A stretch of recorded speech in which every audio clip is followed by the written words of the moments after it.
intensity to the performance, and everything else will take care of itself. Only a win will do, and only a comprehensive win will do. That's right. As Rob said there, can England impose, a real injection of pace, authority to the game? They've overloaded the left-hand side to start with. As we are underway, our referee is from Israel, Oral Grinfield, as the Latvian support were really bouncing up and down with vigour on that far side for this first ever meeting against England. And England actually haven't lost their first meeting against any of their last 56 nations since losing to Mexico back in 1959. It would be a huge shock should they, well, even if they were to be held by Latvia here this evening. So as the ball by Rodgers up towards Jared Bowen, stumbles, and the ball will roll out of play as England in their white shirts and navy shorts are playing from left to right as we look. You're listening to BBC Radio 5 Live, also available on the BBC Sounds app. We're with you live tonight until 10 o'clock. Here's Gehi out towards that far side. He finds Rashford, and quickly looking to close him down was Savalniks on that far side, back towards Concert, spreads it out towards Bowen. Reece James, 2.5 years since that last start. Bearing in mind, he's only played 14 times for Chelsea this season. Yeah, and he's that good. He's that good, and Thomas Tuchel knows he's that good, and it is that he's, if he's fit, if he plays, he can be a wonderful player for England. It's the big ifs. He's in the middle on the right-hand side of a three when England have got the ball. Lewis Skelly's stepping into midfield, so all of a sudden you've seen the formation when they get the ball being completely different from when they haven't got it. They are managed by an Italian, Paolo Nicolato, who is a 58-year-old Italian who's he's probably as tall as Thomas Tuchel. He's an imposing figure with his balding head and his white beard, watching on down below. Speaking to him in the press conference last night, he's managed against England on 2 occasions previously. He used to be the Italian under-21 coach. He's lost them both, as he will hope to see his side keep England at bay for as long as possible. But he also said he's not here to waste time, doesn't believe in that, that's not his style of play. But he didn't shirk from the fact that they will be defensive, as Lewis Skelly comes into a central area from left back. Gehi out towards that far side. Rashford midway through the Latvian half looks for that ball towards Bellingham, and it will just run out of play. It was a similar ball to actually where Bellingham found Lewis Skelly on Friday for the goal. Reverse roles, wasn't it? And it's interesting that Bellingham's on the left-hand side, which you naturally think he's going to do. Morgan Rodgers on the right-hand side, very much high in the midfield positions, and it's finding that partnerships. We saw Morgan Rodgers earlier just making exactly the same run as Jarrod Bowen, and you can't really afford to do that. It's got to be better sync. They're going to work it out over time in this game. The other thing to mention as well is that we talked about that game that they had against Andorra on a very heavy pitch on Friday, and that arduous journey that took around 9 hours from Andorra to the capital on Saturday. But their domestic league actually only started in early March. They've only played 3 rounds of games, so a lot of these players will naturally struggle for fitness. As Bowen in towards Harry Kane, the England captain, lays it off towards James, ball inside towards Rice. Lewis Skelly again in that central area. Gehi is to his left and Rashford stays out wide, and now looks to try and take it on past Savalniks on that far side. But that's the factor, isn't it, Izzy? The fact that a lot of these players are still getting to grips with their match fitness. Absolutely.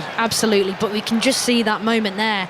England swing the ball from right to left really nicely, crisp off the surface, and it's Rashford. Immediate thought to be wide, but to run forward and to dribble forward. He ended up committing the foul, but there was a real injection of pace, and you could feel it. The crowd felt it. It's what they want to see. Coming forward now is Balodis, who plays his football for St Johnstone. Joined the Perth club, bottom of the table in the SPL in January, as the ball is eventually played back to the captain, Chernomordis, and then it will go all the way back to Zvidris, the goalkeeper, who actually made his debut for Latvia on Friday. Declan Rice's mate, King Kong, Matrovic, who actually had played in 10 of the previous 11 games once again is on the substitute, so not the happiest of returns to London for the former West Ham United academy player, who eventually went on to play for Barnet, as that was a strong challenge by Reece James. It was on Ziganiec, but I mean, he just went up and headed the ball and collided with him. I don't see. Reece James turned around to the referee and said, well, what's the problem? And I have to agree with him. Yeah, you just go up and win a header, you win a header. It's unfortunate you might knock someone over on the way, but Latvia, when I watched some of the game against Andorra, and it wasn't much of a watch, I must admit, and they do tend to be safe on the ball. They come back with the ball, they didn't show a lot of confidence, they scored off the corner, they didn't create a lot, and that's against Andorra, who we know aren't particularly the strongest in world football, so it's going to be a tough ask for them tonight. There's a shuddering challenge on Ziganiec, who's now got to deal with Bowen, who sent over the cross. Balodis will head it away, and then it's headed out of play for a throw on this near side. England are wanting to take it quickly. James, 6 minutes in, does exactly that, gives it back towards Rice. They're passing the ball already a lot quicker than they were on Friday in the early stages. Yeah, they've been sharp. I'm just interested in watching the movement, watching the combinations, Morgan Rogers and Jared Bowen on this right-hand side, and hoping that they don't start drifting into each other's spaces, because it is so condensed. They naturally want to come wide and take up the wide positions. It's the timing of when you do it. Jude Bellingham seems to do that so naturally. It's just a different sport. Here is Bellingham, leaves it for Rashford. Looks for Bellingham again down that left-hand side. Sliding challenge comes in, and well-timed it was too. And out of play it will go for a throw by Zelenkovs.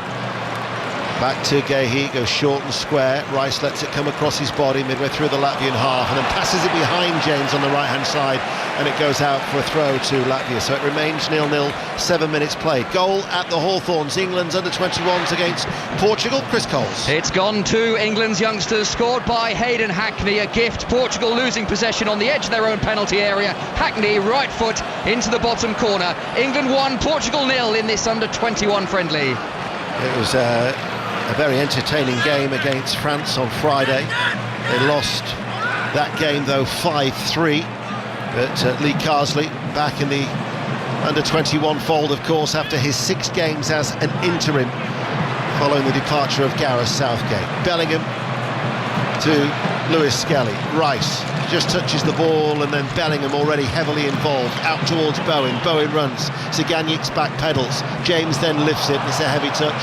It's curling. Stay in play. Rashford will try and get it away from Ziganiec on that far side. Runs back, helped out by Lewis Skelly. Gehi, midway through the Latvian half. 5 live, 8 minutes played, still 0-0. Out towards Marcus Rashford. Comes to a standstill, looks for the return and gives it away. Incidentally, with Rashford, Concert and Rogers all starting, the first time that 3 Aston Villa players have started for England since 2009 against Spain in Seville, the first ever England game that I covered for 5 Live. And a certain Rob Green appeared as a substitute. Yeah, they were really good. We weren't. They were brilliant. Rogers now coming in, and Rogers has done well. Short ball towards Harry Kane, battling for it. Breaks out towards Rice. Rice quickly passes the ball inside. Lewis Skelly out towards Rashford, left corner of the area.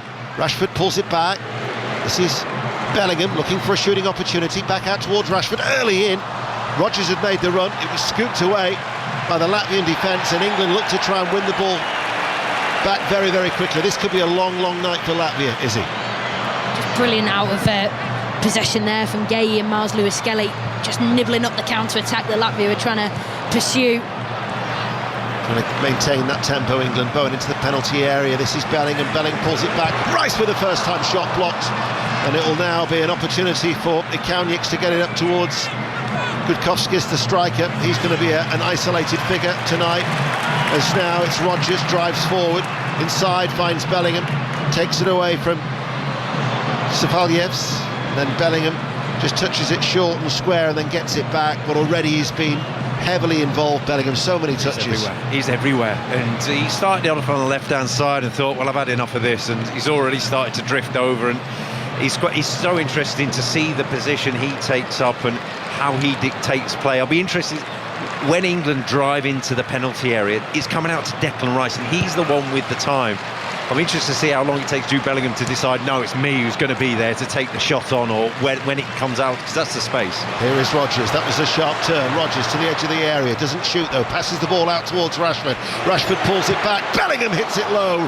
Right-footed. And again, Latvia get the ball away. Latvia, though, they're playing in a 5-4-1 formation, and they are being forced back. And it is all England. 10 minutes in, 0-0. But yet to test the goalkeeper Zvidris, as now it's with Bowen, and he just shows too much of that ball to Siganics, who will break the left wing back. Looks for the supporting run now of Ikaunics on this near side, and there is Reece James to try and go with him, but Ikaunics gets away, and Latvia will get a corner kick as there's another goal at the Hawthorns. Chris Coles. It is all England here, leading Portugal by 2-0, and a first goal on his first under-21 start for Arsenal's Ethan Nwaneri, cutting it on his left foot into the bottom corner. England's under-21's 2, Portugal 0. Spoke about him with Declan Rice yesterday, and just saying how exciting it is for club and country when you think of Nwaneri and Lewis Skelly, and they've got a real prospect coming through the ranks by the name of Max Daumann, who's only 15, as Albania are leading Andorra by 1-0 in the other game in England's Group K. So Albania are 1-0 up. Latvia have a corner kick, delivered deep, headed away by Rodgers. The referee's blown his whistle. Rob. Yeah, it was going to be, I think, one of the main threats Latvia have is a corner. They scored from the weekend, and they're quite good at it. They know what to do. They know how to time the runs, very much like Arsenal, go from deep to the near post. They just got that delivery fraction wrong, but all of a sudden there was kind of real life within the Latvian side, making those runs across the 6-yard line, and you're thinking they're not going to get too many corners in this game. You've got to make them count. After they broke away and they're playing in their carmine red, deep colour from right to left as we look, Bowen was actually slow to get back, and he looked like he'd just picked up a knock, but he's running freely now, is the West Ham United player, as England are attacking. And Lewis Skelly to Bellingham. Bellingham looks to try to get away from Savaliev. It's Rashford's ball in. That was headed away by Chernomordis. Picked back up, though, by England once again, and out towards Rashford. Seeing a lot of the ball over on that left-hand side as he goes infield. And this is with Gehi. James to Rice, passes it out towards Bowen. The moment, though, as he links up with Rodgers, back towards Bowen, level with the penalty area on the right-hand side. Rodgers wants the ball played round the back, but then blocked by Siganics. And Latvia, 13 minutes in, he will be quite pleased that for all England's possession, they've protected their goalkeeper. They're adopting a shape which looks like a mini Christmas tree, with the back 5, the 4 across and the 1 up top in a sort of pyramid, however you want to interpret it. But England are really struggling to get around the outside because Latvia are doubling up, almost tripling up in wide areas. England have got to start playing a little bit more centrally if they can. Well, here is Rice to James, the right back. Bowen looks for the ball early inside. Siganics again was alert to get a foot into the challenge, but at the minute it's with Bellingham. Latvia trying to keep their shape. This is with Rice once again, very, very congested in the central area, so they go out wide towards Bowen. And Bowen can't deliver the cross. It's a curling left-footed ball in, and it's easily claimed by the 28-year-old goalkeeper Kristianis Zvidris, who made his debut and that clean sheet against Andorra on Friday in Group H. Elsewhere in the World Cup qualifying campaign, San Marino 0, Romania 1 is a latest score. We've been playing for 14 minutes here at Wembley Stadium, and it remains 0-0. Here is Lewis Skelly, central area, forward of the centre circle, out towards Rashford once again. Savalniks is forced to retreat. They're doubled up on Rashford, goes infield. Gehi joins the attack, back towards Rashford once again, lifts over the cross. Bowen tries to get on the end of it, and it will go out of play for a goal kick. You're looking at the England team, and Rashford and Bowen have taken the ball very, very wide, and when they do, the other England players are kind of leaving them to it. And you're thinking, is him up against 4 players? Because Latvia, with the shape, as Izzy was saying, can come over in such a way. So not only are they out there on their own, the little balls they can play to the teammates are they're isolated in that regard as well. So the cross is pretty much the only option they have. So I think just to occupy the other players, England need to commit more players out wide right now. It's Bowen, Rashford in space, and then everybody else is such a tight space, as you were saying, Dano. A rare touch for Jordan Pickford, all in yellow. In the end away towards our left-hand side. Tonight is his 75th cap. He moves level with David Seaman and Joe Hart, so only Peter Shilton is now ahead of him on 125 caps in terms of goalkeepers who have played for England, as the Israeli referee has given a free kick here to Latvia just outside the centre circle. Yeah, I don't know if you noticed that, Rob, but Gay there just tried to pierce it through the middle. It was a risk v-reward pass. It got intercepted, but he was sharp on the transition, wasn't he? The follow-up tackle, he caught the Latvian midfielder and he just gives a foul, but that was Gay trying to take a risk there. Yeah, and it's really, really tight in there. You wonder, what's the pass going to achieve into that space? And it was so densely populated, there's very little anybody could have done with it, even if it was successful. Bukowskis was the player who was hurt, but he's okay, he's fit to continue. Latvia over the halfway line, playing from right to left, down the line it goes. This is for Ikaunics with the cross into the penalty area, and then there was unable to control it in the England box. And Lewis Skelly will get the ball up towards Harry Kane, dropping back inside his half on that far side, back with the Arsenal player who played ever so well and spoke ever so well with John Murray after the game. Once again tonight, we'll try and bring you as much live reaction as we can before we're off air and handing over to Tony Livesey at 10 o'clock here on 5 Live. Here is James. The possession after 15 minutes, England 80.4. Actually thought it might have been a shade more. But the thing is, for all that possession, they haven't created. No, and you're looking at the spaces and where you can, and the best opportunities have come maybe when England just penned them back and then cut it back.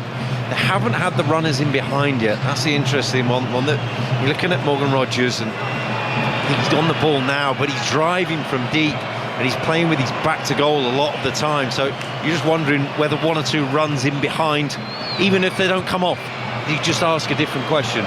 I was just about to say, it won't be too long before we start to see the paper aeroplanes. As the cross comes in from the left-hand side, Rogers tussling for it, turns, shoots, blocked.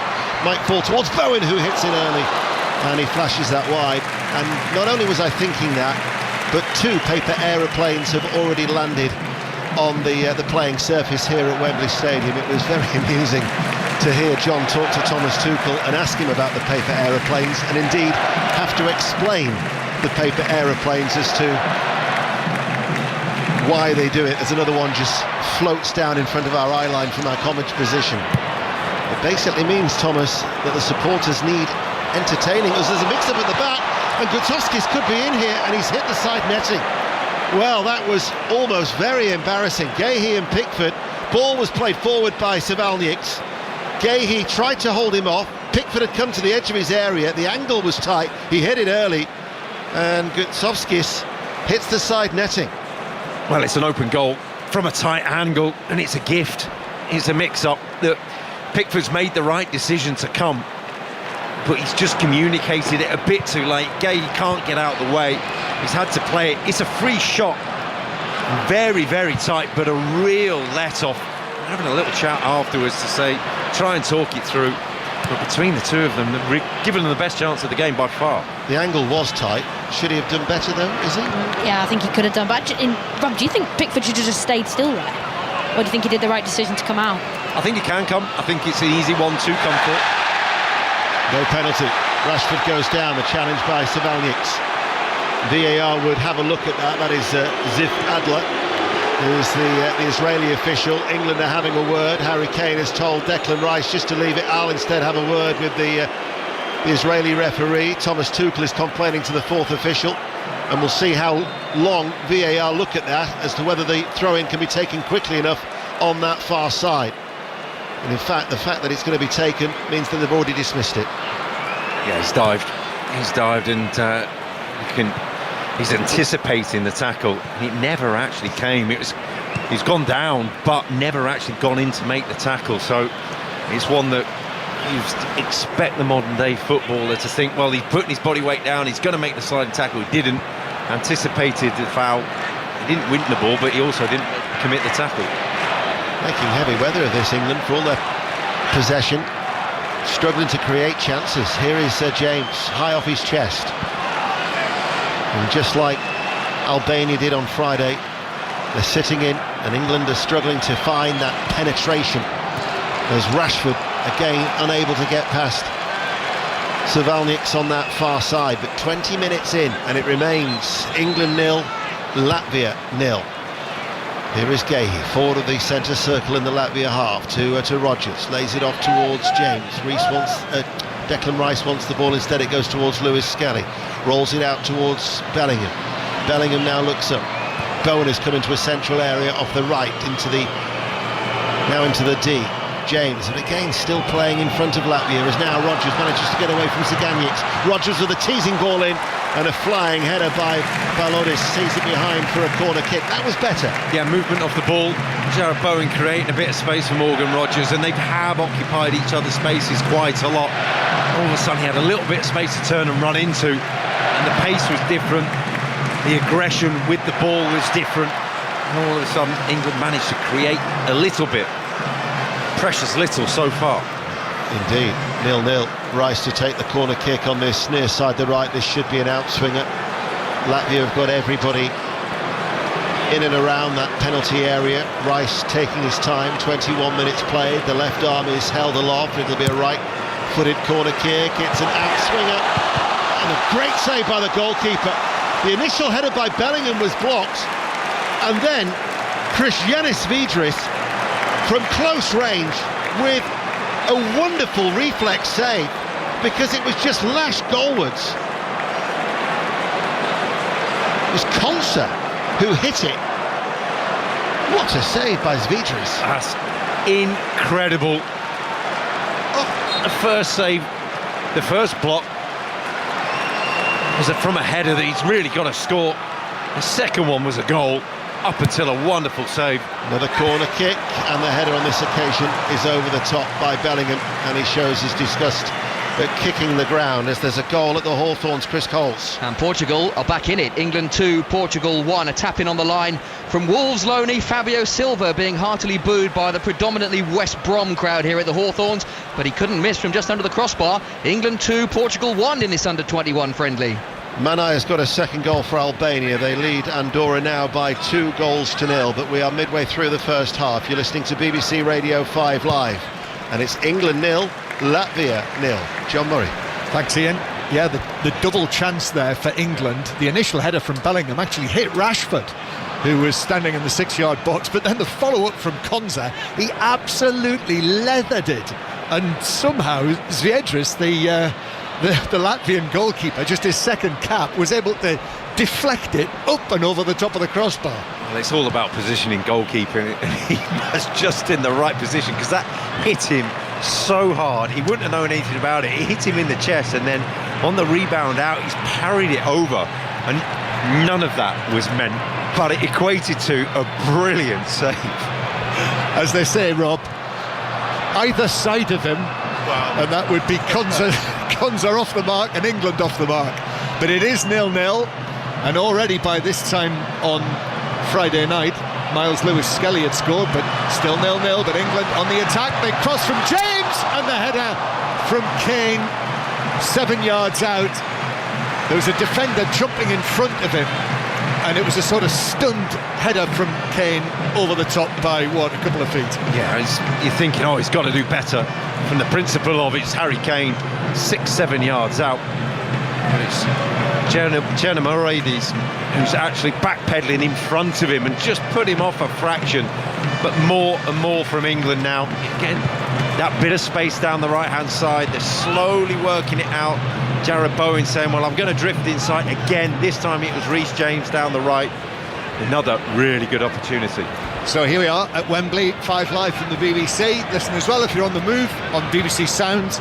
It turned into a lovely spring day today in northwest London, but no goals tonight yet. And a bit of a tame performance really in terms of thrills and spills again, until the last few moments when England have suddenly stepped it up. Harry Kane down there just running his fingers through his hair as England continue to come forward. Harry Kane tonight winning his 105th cap, So he draws alongside Billy Wright, one of the great England names in the history of the men's national team. Here's Rashford over there on the left-hand side. Kept his place in the team, winning his 62nd cap tonight. I'm not sure he would necessarily have done that had Anthony Gordon been fit. In fact, Thomas Tuchel effectively told us that yesterday, but Gordon out injured. Here now the ball played into the penalty area. Morgan Rogers, his first start for England. There's a real Midlands feel about it. Ian mentioned the 3 Villa players in the starting lineup, and of course there's a blue in there as well in Jude Bellingham. And the under-21s playing at the Hawthorns tonight. And England on the attack here as Rodgers on the edge of the area.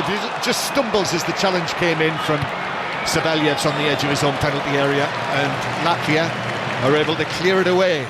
In one of the other World Cup qualifiers, Bosnia and Herzegovina have taken the lead against Cyprus. So that is 1-0 to Bosnia and Herzegovina. Last time Jared Bowen started for England, that was against Bosnia and Herzegovina before the Euros. The West Ham captain in the starting lineup tonight, taking the place of Foden, who's on the bench. And here is Bowen, the number 20 on the right, scored in Lee Carsley's last match, scored his first goal, Bowen, in the 5-0 win over the Republic of Ireland. Now Morgan Rogers on the right-hand side, 3 substitute appearances, now a start. Rogers takes it on down into the full-back position. Rogers and Bellingham are close friends in the same England team together. Here's Lewis Skelly in a central area, back to Gay. Now out towards the left-hand side. Rashford is there. Rashford's cross into the box. Goalkeeper comes for it, then takes down Bowen. And the referee has a look. Still play continues. Rogers with a shot. Blocked by a defender. Referee's not interested in the penalty. And England have possession outside the box still. Rice to Reece James. Reece James back to Rice. Ball swirled into the box. Defender's able to bundle it away out for a throw down the right. Goalkeeper collided with Bowen, wasn't it? Yep. And he should have punched.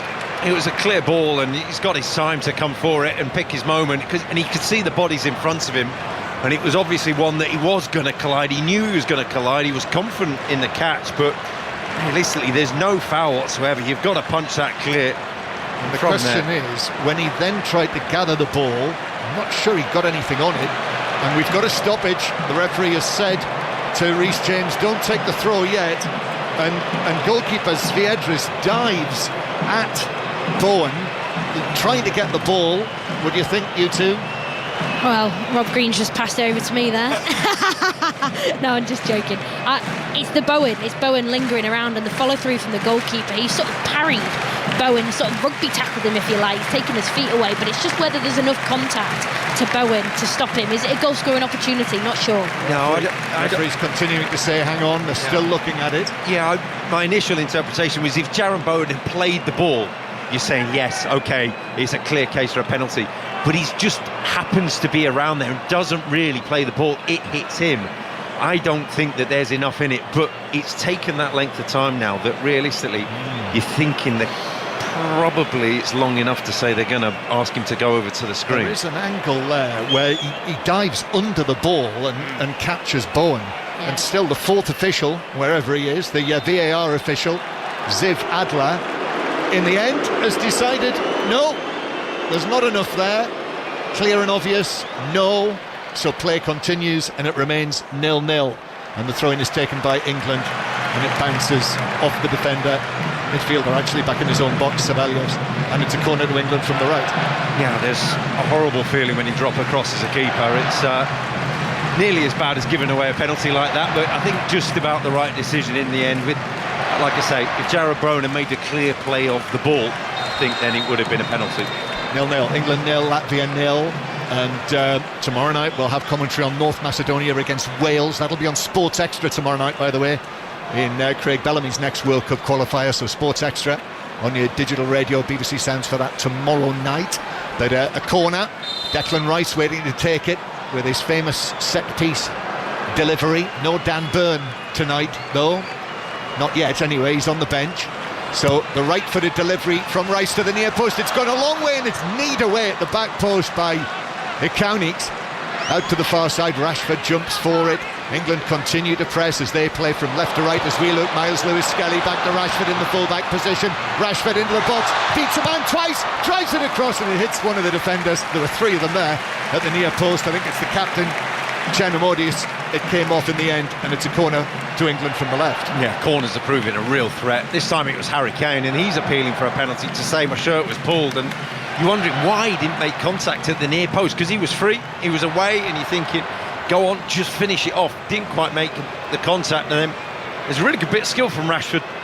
Just a little chop. You think, take the opportunity, went for power, but enough bodies in the way. Yeah. And as England prepared to take this corner, Jude Bellingham's ended up on the ground in amongst three Latvian players near the penalty spot. Yeah, I think they know they can't deal with this England setup.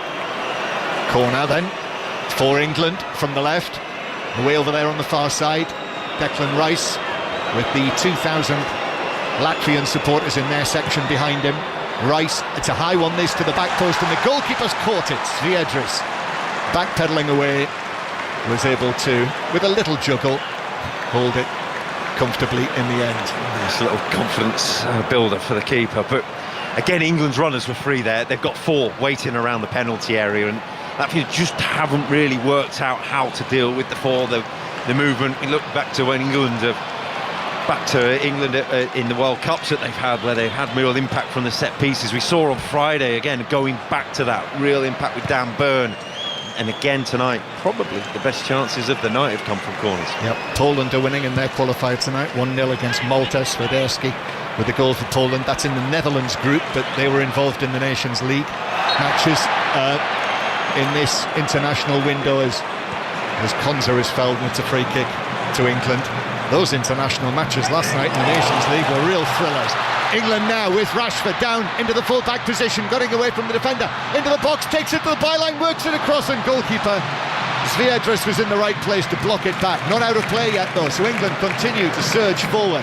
There's much more pace in this now, they've upped it. Rashford's ball into the box, Bowen, shot on the turn by Kane, mishit it, then played across by Rodgers and cleared away on the edge of the 6-yard box, and Latvia absolutely penned back in now.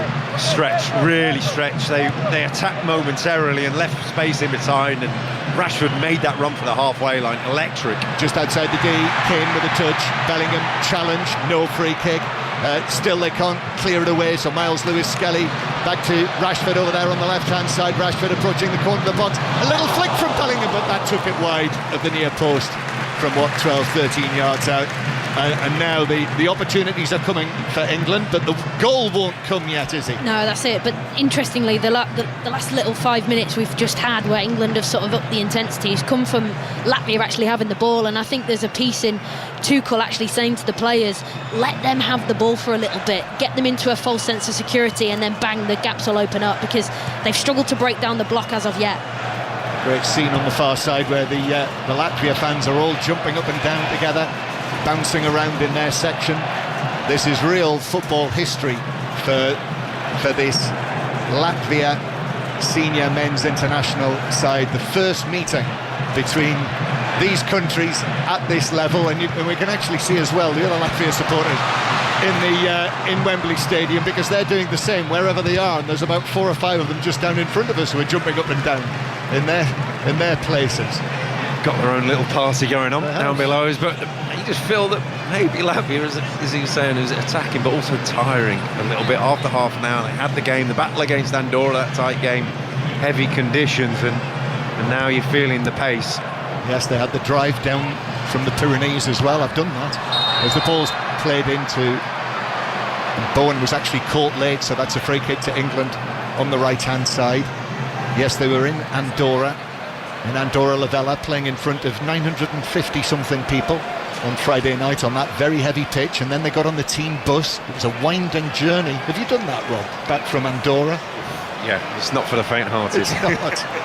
And eventually they got to London, but here they are now, and as they were all saying last night, if you can't, whatever you've done, if you can't get yourself up for this challenge tonight in front of, there'll be 80,000 plus people, all the tickets had gone for this evening, then there's something wrong with you. So it is 0-0 between England, world rank number 4, and Latvia, world ranked number 140. Bowen to take this free kick though from the right. 10 minutes to go to half time. Left-footed delivery came off the head of, it was actually the number 9, I thought, but there was an England player behind him who got the touch on that, over the top of the crossbar, never threatened Zviedris' goal. It's a goal kick to Latvia. Yeah, it's Bellingham again. He's had a few free headers in this first half from set pieces, and that was probably the hardest one, but England have been better in the last 10 minutes. But the lack of chances created when the team's low block that we talked about from Friday night has been really evident. Yeah, it's the same sort of challenge, isn't it? Find a way through, and that's what frustrated Thomas Tuchel the other night. He said, you know, we couldn't find a way round or through often enough. And he's almost stepped onto the pitch there, Thomas Tuchel. Same wardrobe selection as Friday night. Blue baseball cap. He's got that long, I think it's either blue or black. It's a dark coloured coat on, dark trousers, light brown suede shoes. And he's watching now his England team coming forward. Mark Gay to Rashford. Two defenders on him. Rashford, all electricity into the box, but there's a touch from the defender, took it away from the Aston Villa lone player, as Marcus Rashford is. Still seems strange to say it, still yet to get off the mark for Aston Villa in the sense of scoring a goal. Here is Bellingham, back out to Rashford on the left-hand side. Rashford beats his man on the outside, cuts back onto his right foot, defender slips over, then back to the edge of the box. Bellingham onto his left foot, shoots across the box, hits Bowen, bounces down, and then is just stabbed away by Zelenkovs inside the penalty area. Latvia are camped in their own penalty area. In fact, the number 9, Gutkovskis, has just decided he's going to join them as well. So it's absolute backs to the wall here. Still 0-0. Rice out here to the right-hand side to Reece James, starting for England tonight, the Chelsea captain for the first time since 2022. And then a foul on Lewis Skelly by Gutkovskis, and England have got a free kick central, just right of centre actually, best part of 25 yards out. Well, another set piece, another opportunity for England now.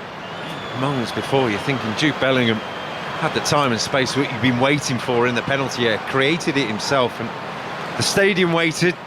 All the children that are here watching and waiting for the main man to score the goal, and didn't really hit it that well. So many bodies in the way. It eventually petered out to nothing, but again, Rashford looking a little bit sharper, a little bit more lively. Not just the children, Rob. It'll be all the ladies and gentlemen, boys and girls. Free kick. Bowen. And, well, there's a group of 5 of them at the moment. Declan Rice is there. Bellingham comes and has a word, then moves away. Probably Jared Bowen looks most likely. Although Reece James also quite likes the look of it with his right foot. As I say, it's just to the right of centre, probably 6-7 yards outside the D. Reece James goes for it. Oh, he scored!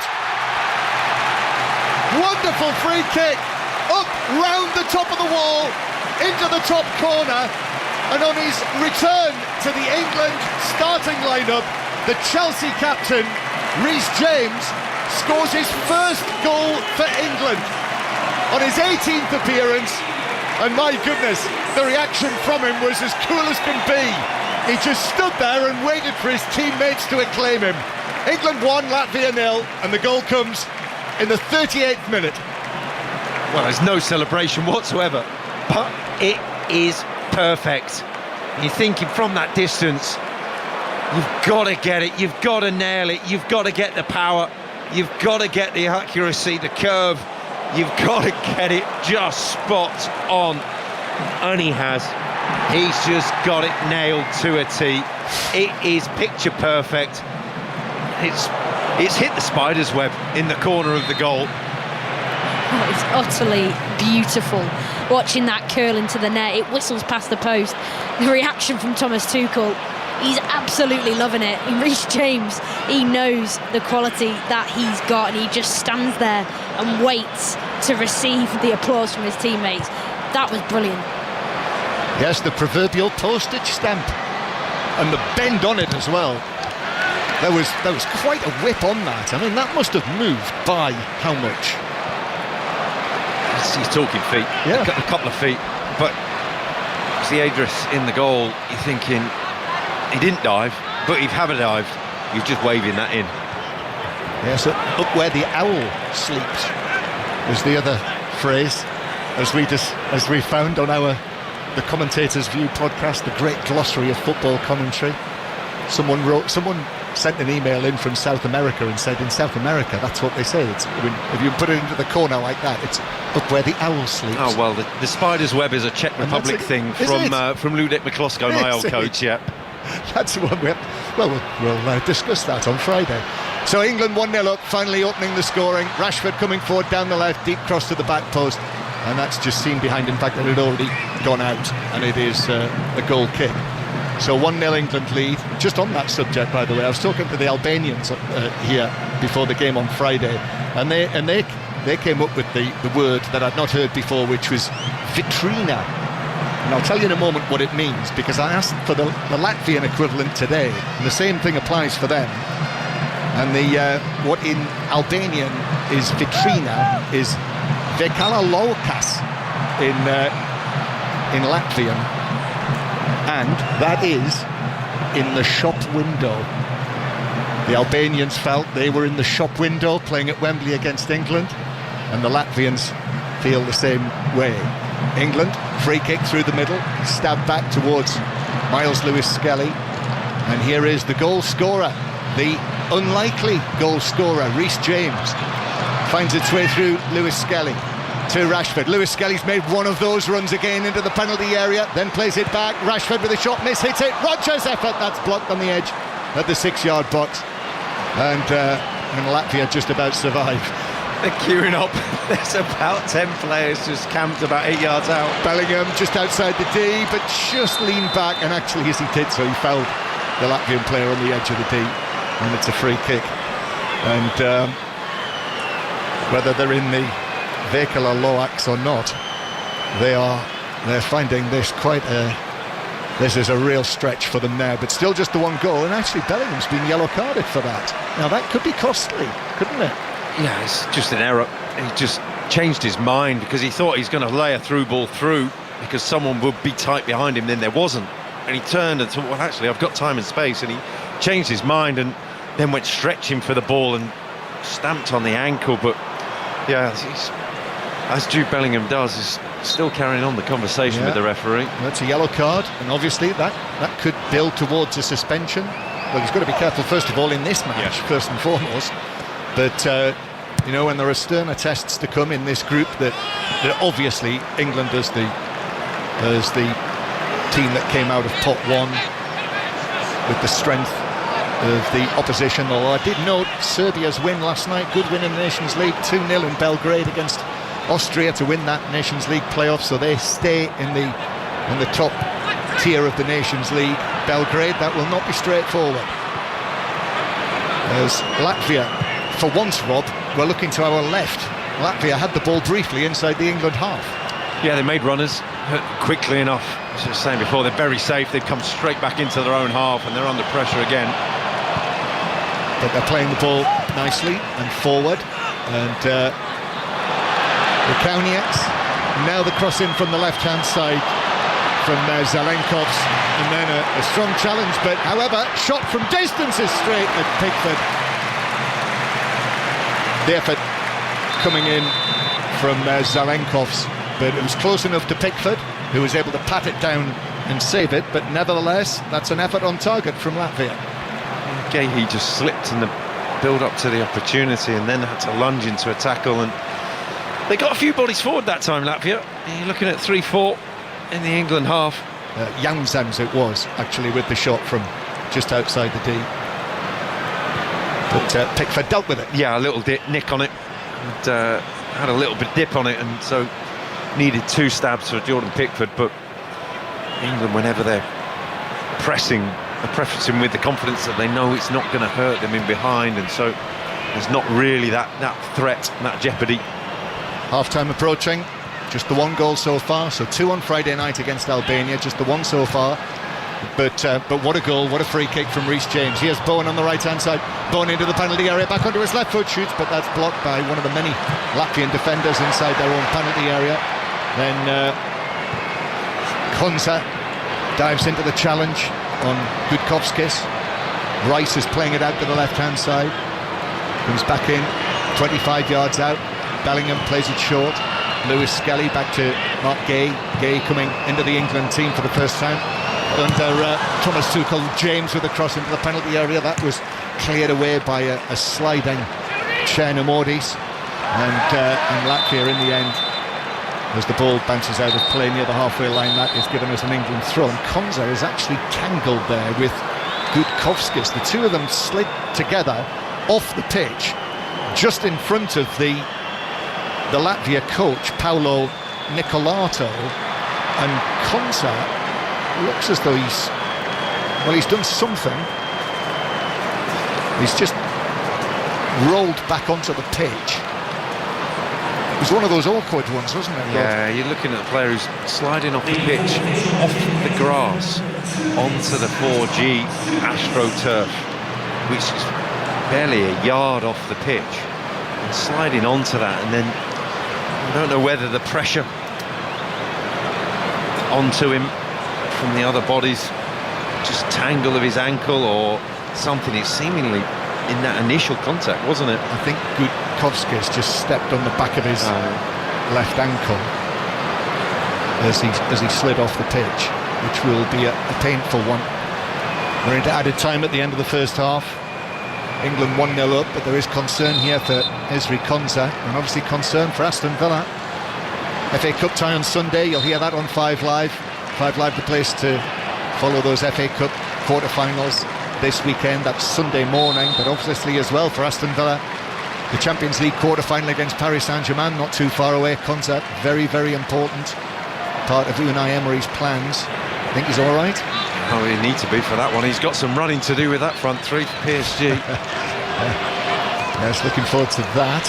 Again, you'll hear that on 5 Live, as well as Arsenal's 2 matches against Real Madrid. Declan Rice will be involved in that. Lewis Skelly as well, just a few yards apart. And Konsa is back on the field. So they'll obviously have a look at him at half-time, but he's okay, able to come back on. Rashford, ball in from the left, but too close to goalkeeper Zviedris, who's able to roll forward onto it. I think that will just about be that. Yeah, and you looking at Izzy, I was just wondering, looking at Marcus Rashford, what do you make of his performance so far? He's kind of snatched at the final piece of his game. He's looked to dribble. I mean, the instructions to Rashford has clearly been just be direct, be quick. You know, I think you used the word, Dano, electricity, the way that Rashford sort of burst into life on that left-hand side, but the end product hasn't necessarily been there at all yet tonight. Yeah, and really, it's been like that for Villa, I think. You know, he's looked better for Villa, but it's still lacking the end product very often. As offside flag is up against Gutkovskis as Latvia come forward. I think this will be the last action of the first half, with England leading through the goal late in the half. Reece James scoring his first goal for England in his 18th appearance.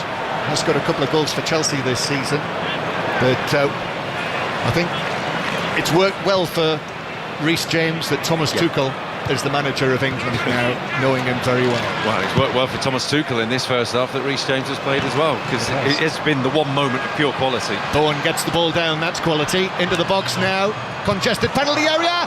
Rodgers with a shot, but that's beaten away by goalkeeper Zviedris, diving down to his left, and there is the half-time whistle. So a chance right at the end as well for Morgan Rodgers, Rob Green. Yeah, snapshot, one that's cut back, good save. You knew that because he's beyond the near post, it's not going to get beyond to your right-hand side as a goalkeeper.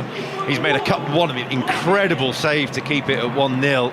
But all in all, not too many clear-cut opportunities for England from a resolute Latvian side. No, Thomas Tuchel made 4 changes tonight. Izzy Christiansen, after the match against Albania on Friday night, we said it might very well tonight be a similar match, and it is. Yeah, you're spot on. It's as expected. It would have been a real surprise if Latvia were aggressive and high and transitional, but I've been watching Thomas Tuchel a lot already in that first half, and his body language. He wants England to go at Latvia when they get possession back from them, when they lull them into a false sense of security. But like Rob said, the pure moment of quality has come from Reece James with that opening goal. If you get a chance to see it back, the backlift and the technique on the ball is simply delightful. Yeah, super goal, super free kick from the Chelsea captain. The only goal, though, that we've seen so far here tonight. So, just like on Friday night, in Thomas Tuchel's first match in charge, England winning 1-0 at half-time. Darren. Thank you, John. The goal then, Rob, I mean, it's a fantastic free kick. I think it's his first goal for England. And then I expected a bit more with the celebration. Yeah, there's got to be a question after the game from one of the two gentlemen to my right or left that might need to be asked about that, because that was different. It was just a moment of pure quality, and you're saying, well, go on then, we've set the wall up, we've got everybody a can. I would say that Latvia have set the wall up with the smallest player on the wall to favour Reece James. That's the only thing that's in his favour there. It's a long way out, and he's just stepped up and got everything right. And it's just, you're expecting him to knee slide into the corner or be off into the crowd, and there was nothing. It was like he was going for a walk for his daily paper. I don't know what's going on, but we need to ask. If I'd have scored that, it would have been a close the gates job. I'd have been out of the stadium and running around the complex. Izzy, you know what? You know what, Izzy? I think if you're Thomas Tuchel right now, one thing you know that England can beat Albania. You know that England are going to beat Latvia. You know what it's like when they've got everybody behind the ball.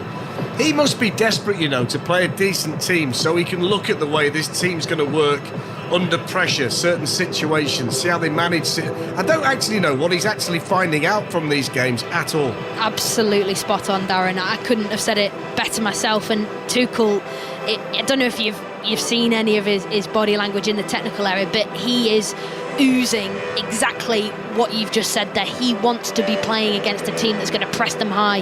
He wants to play against a team that's going to cause threats, because the rare moments England have had to defend on the transition, they've just snaffled it up with Gueye and Reece James, and Konsa's been really good on the transition. They're not having much to do. There was that one hairy moment in the first half where Pickford comes out and Latvia failed to capitalise on the open goal from a tight angle, but you're spot on, and I'm sure the England fans are feeling the same way, because Latvia are inside like a 40 by 40 grid inside their own box. England are really struggling to break them down. Izzy, thank you. So Izzy's alongside Rob and Deno and John, and we'll have second half commentary from Wembley shortly. England 1-0 up at half time. Brilliant free kick from Reece James, the one real moment of quality in the first half at Wembley. Let's check in on the tennis, shall we? In fact, we'll do the under-21s first. England, Portugal, under-21s tonight. Chris Coles is watching this. Chris, tell us about it. Well, England leading, Darren, 2-1. 3 goals, but could have been many more. And actually for Portugal, who should at least be level, probably leading. England quickly 2-0 up. Hayden Hackney's low drive into the corner.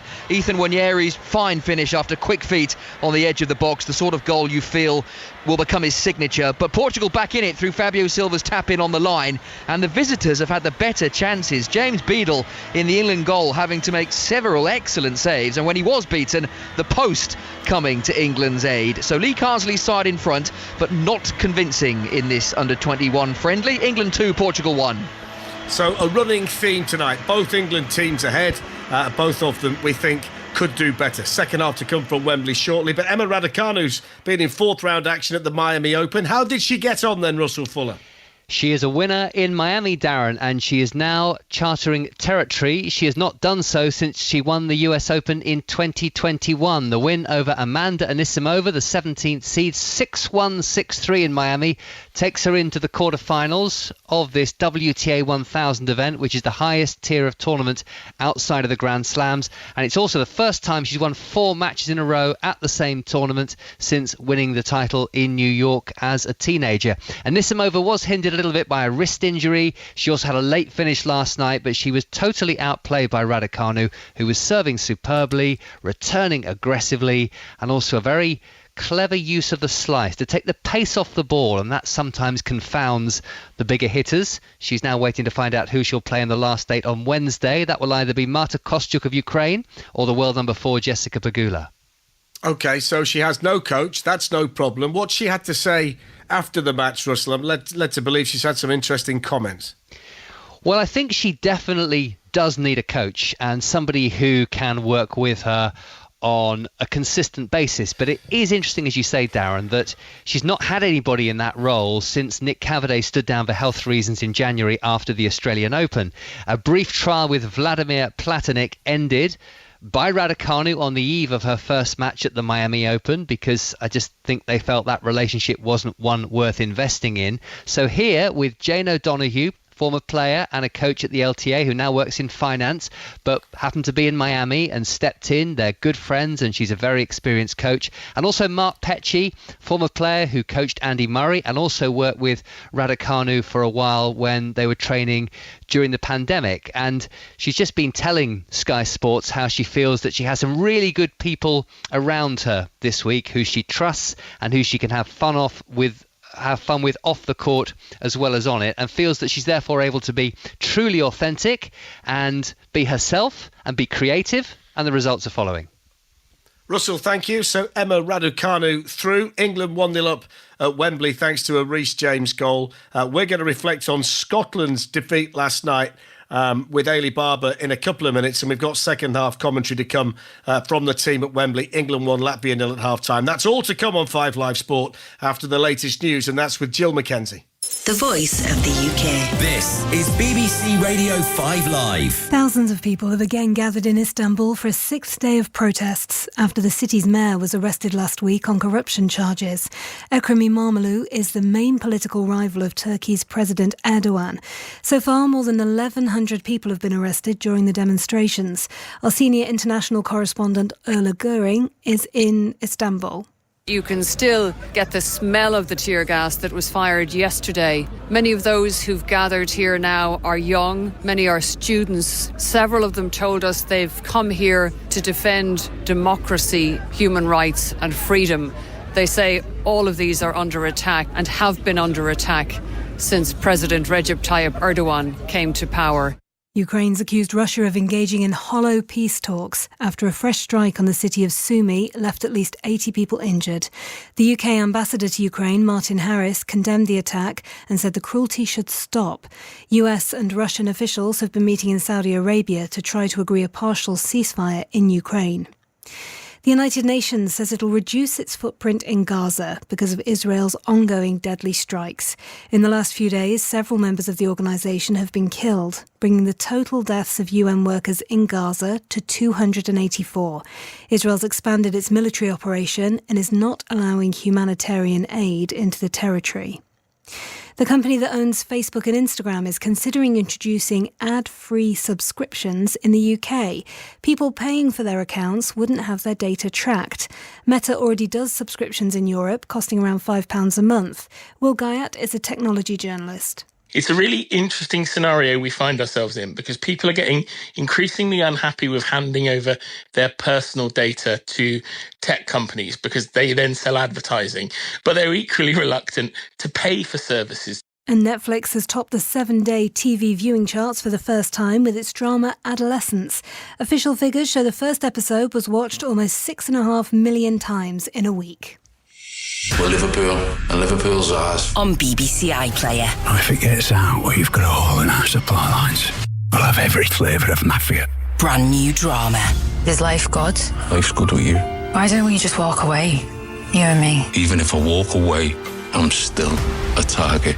The good life. This city is ours. This will end, I swear. Watch on BBC iPlayer. This is 5 Live Sport. With Darren Fletcher. Listen on BBC Sounds.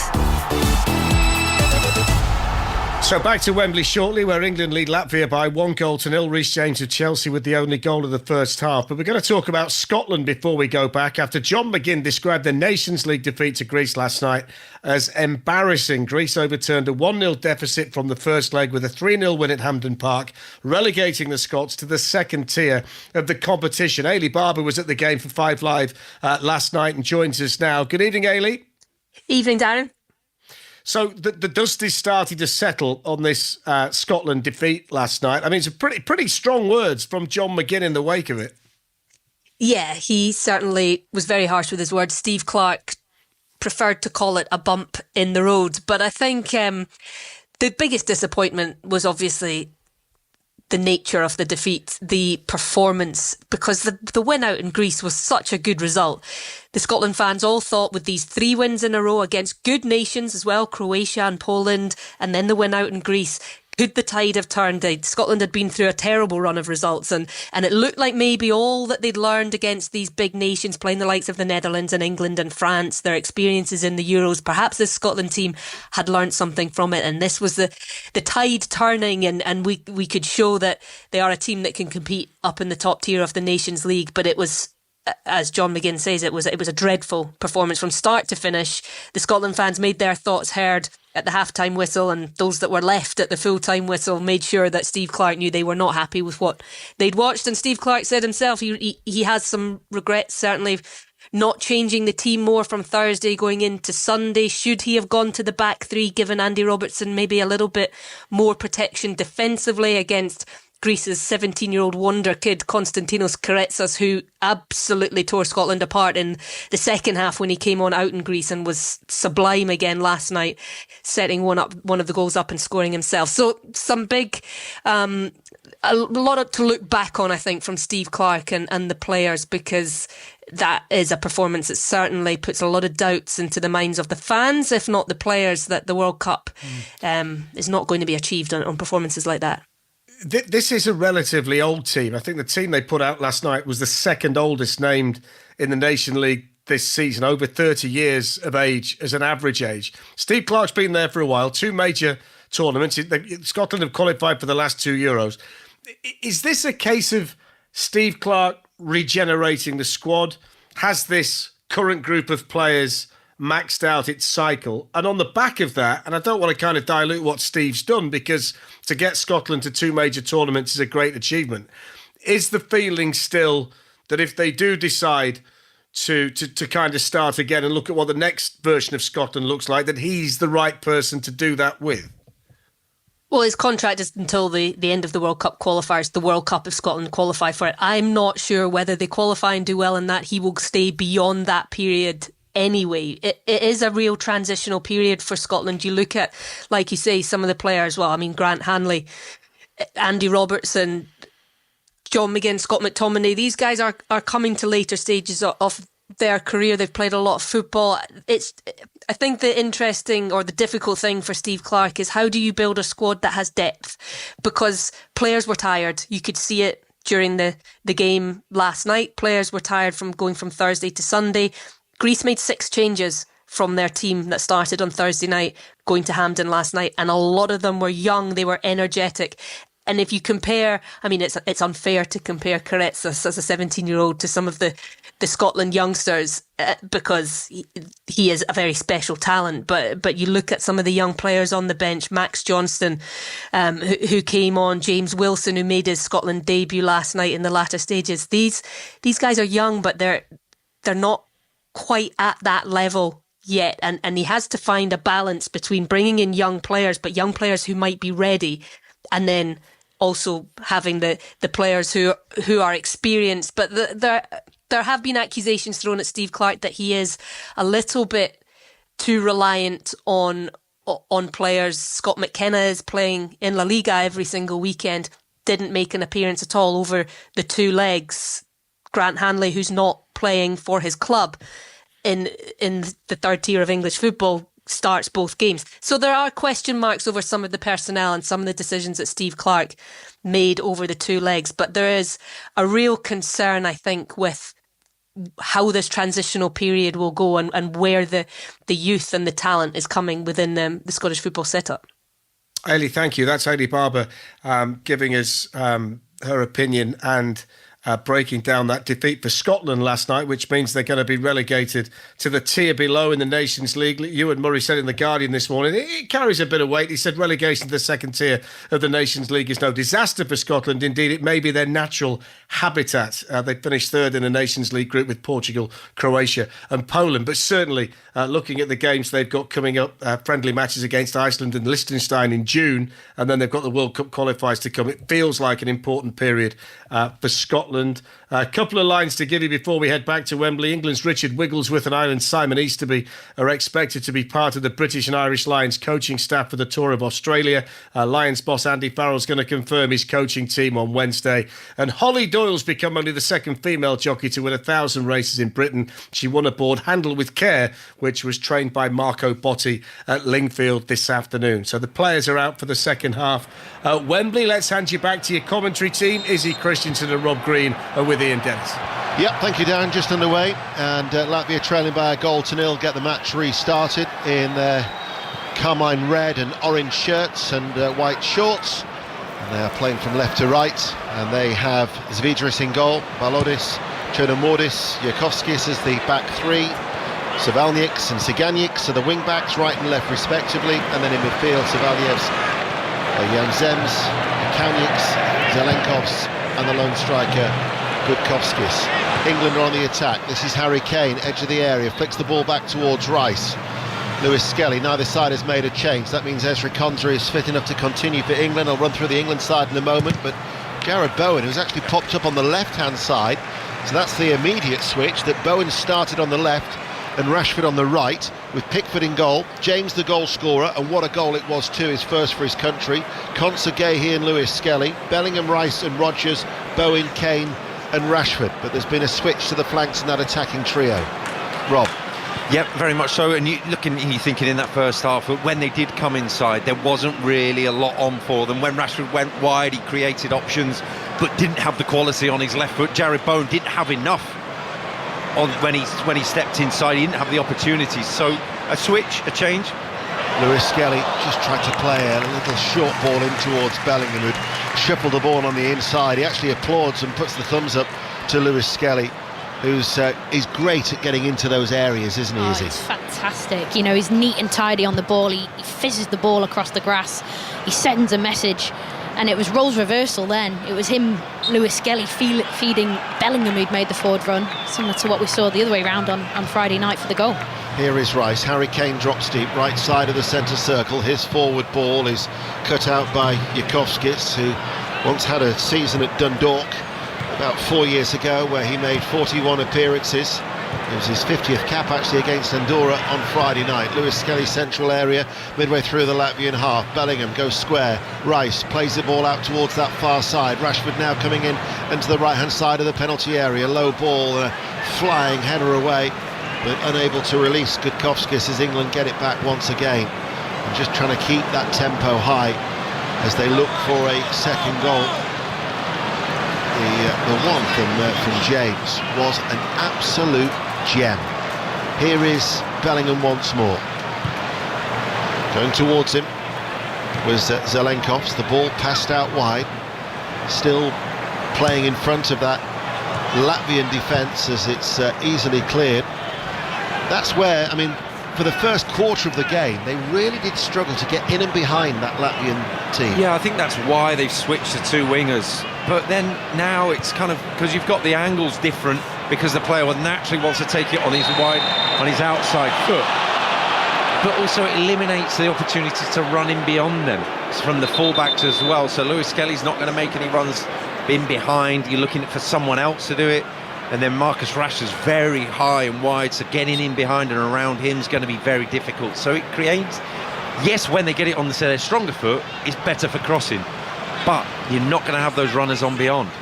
Rice has been penalised for a sliding challenge against Yanis Ikaunyks, and he almost talks himself into the referee's book. He was actually told just to cut it out by our Israel referee, Oral Grinfield. We've already seen Jude Bellingham booked close to half-time in the first half. And Declan Rice was able to curb and show his discipline and not get into any further trouble. But England had 21 crosses in the first half, the most attempted since they played Poland in October 2013 with 25. Yeah, but none of them, well, none. One, maybe two of real quality, and they were from set pieces. When you've got time to pick out your pass, and Declan Rice is never really going to be out wide in an open play who was crossing them. So there is a problem there for England. Here is Bellingham. Bowen comes on the inside, runs in field now off that left touch line, back towards Bellingham, slightly behind Bellingham. He just had to put that right leg out, and as he runs forward to control the ball, left-hand side of the penalty area, sends it in low, partially cleared, comes back towards Bellingham. Bellingham still inside the penalty box on the left, dancing around the ball, passes it back, and then the interception, and Ikaunics will try to get the ball up towards Gudkovskis. It's only a matter of time, one would imagine, that we see Dario Sheets come onto the field of play. He's got a good ratio. He made an impact off the bench on Friday night as he got the winning goal. 10 minutes coming on, but there's a problem at the back for Latvia. Rob Green. I think it's Gudkovskis who's gone down, but he just stumbled when he was fronting up to Jude Bellingham, and they got away with it there really, because he was completely helpless in helping the defence, and England didn't make a lot of it. But you're looking at the quality out wide that England have had it. Marcus Rashford has had it a couple of times where already in the second half, and as he touched on it at the end of the first half, the quality wasn't there. Savalnieks, the wing-back, has been struggling, and I think his night is over. And he talks yesterday in the press conference with real pride, saying what a wonderful opportunity it would be, and the excitement that they're all feeling for playing at the home of football. But unfortunately it would look like 6 minutes into the second half he's unable to continue. So Paolo Nicolato, the 58-year-old Italian, who's only taking charge of his 12th game since he's left the Italian under-21s to take charge of the Latvian national side, he's going to be forced into a change. He was talking and telling us about his experience with against England in youth levels in the past, under-21s. His England side, or his Italian side, lost to England in Pescara, a team that incidentally had Palmer, Colwell and Gordon. Ryan Brewster scored the 2 early goals that night in the 2-0 win. And then he once went to Fleetwood with the Italian under-18s in 2016 and lost 2-1. Mason Mount actually got both of those goals. And it's not exactly turning into a good night for him here at Wembley, as his side trailed by 1-0. But Savalnieks is the most experienced member of this squad. His 67th cap has just come off to the side of the field of play. He's just rolled down his sock. He's getting treatment, I think, to his calf of his right leg. So at the moment, they're temporarily down to 10, but there is activity on the bench. 7 minutes into the second half, and England leading by 1-0. And certainly the performance at this stage, aside from the quality of the goal, is it's giving us more questions than answers. That's right. It's difficult, and a team drops off so much, to find that impetus, find the injection of authority in the game. But England just got to keep banging the drum. Well, Jagodinskis is the player who's going to be coming on, and John talks about these Latvian players playing in a shop window.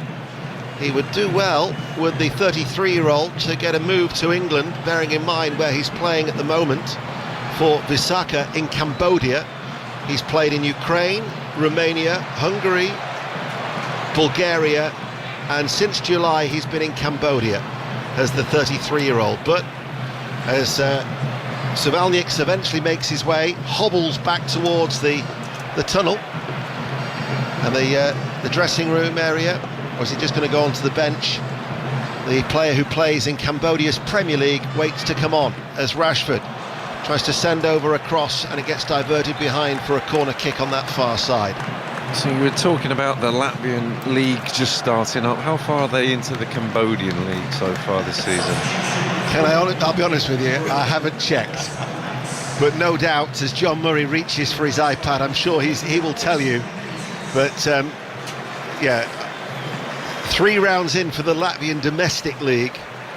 But for the Cambodian Premier League, I will refer that to the football correspondent, who will give you the answer in about 14 minutes' time. But I expected more goals at this stage, I have to say. 10 minutes into the second half, and England only leading by 1-0 for a team ranked, 140th in the world. They have been obdurate opposition for England, who have a corner kick far side the right. Rice to take it. It's an outswinger, climbing header away. Plenty of distance on that. Did Savalnieks with his header. Comes back out towards Bowen. Bowen delivers the ball in. That's deep. I just wonder when we might start to see a little bit of a change from Thomas Tuchel. Well, it's interesting. There's been a lull in the game. Let's be honest. There's been a lull in the game. There was the cross just there from Bowen that just went straight out of play. It's absorbed the enthusiasm out of the crowd. And I just had a little glance down to the England bench. The physical performance coach was given the nod by his staff in front of him, Tuchel. And then it looks like Foden has been sent out to warm up. We'll see whether he enters the fray. Yeah, Foden is warming up. He said that they included Phil Foden. They were aware that he's not been in the best of form for Manchester City, but they wanted to show him some love and commitment. So Phil Foden is warming up. There's Eze as well, who's also now gone to trot down that touchline away towards our left-hand side. This is 5 Live. We're also available on the BBC Sounds app. Tomorrow night, Kelly Cates will present as we revisit Blackburn Rovers winning the Premier League 30 years ago. Here is Bellingham, tries to thread it through towards Harry Kane. Harry Kane, though, snuffed out very quickly by Kudamordis. And he's in trouble there. That was Bellingham, wasn't Yeah. it? And Bellingham was booked in the first half. He's got to be careful. Yeah, that's the last warning. I think Thomas Tuchel will be do well just to bring him off now. Whatever plans you've got, this is not worth it. This is not worth a suspension, and he can talk himself into trouble. Jude Bellingham, no interpretation, translation, or whatever you want, but it's not been great from England. It's not been great in an attacking sense. Jarrod Bowen's had not much opportunity, and Marcus Rashford just hasn't been good enough. And they've been the two main outlets. They've been the ones with the opportunities. He's very lucky there, Jude Bellingham. Watching a replay of that, there's no need whatsoever to be making a tackle like that in the final third when you're pressing, and the fella you're pressing is just off the pitch almost. Well, from the free kick, Jakovskis was the player who was injured. They passed the ball to the goalkeeper, Svidris, and he let it come across his body onto his left foot, but all the time he was being closed down by Harry Kane. I was feeling uncomfortable just watching it. Perfectly judged from the goalkeeper. The goalkeepers' union stretches far and wide. Talking of stretching far and wide, your answer about the Cambodian Super League, they are 23 games in, and then into the playoff stage, as they're then, like Scotland, the league splits, as Eberechi Eze is going to be coming on. He's just starting to take off his training gear now, and very soon we're going to see Eberechi Eze coming on. But it feels flat at the start of the second half. Here is Lewis Skelly, darts forward, and then just one heavy touch off his left boot, and it goes out of play for a goal kick. He said it was like a crash course in international management for Thomas Tuchel this last week. I could only imagine what the reaction would have been had Gareth Southgate still been in charge here, and Thomas Tuchel, despite the fact that it's only his second game, should not be afforded any less scrutiny that his predecessor faced. No, and he's not afraid to make changes. He makes his changes tactically all the time, and he's not afraid to upset people. I think now is the time, because it's been a long way short of what you're anticipating. Bosnia 2, Cyprus 1 in Group H, San Marino 0, Romania 3, and Poland lead Malta by 2-0 in Group G. There are the latest scores in the World Cup qualifiers. England, though, are still only leading by 1-0, and in open play, just as they did in the start of the first half, they're struggling here at the start of the second half. We're approaching the hour mark.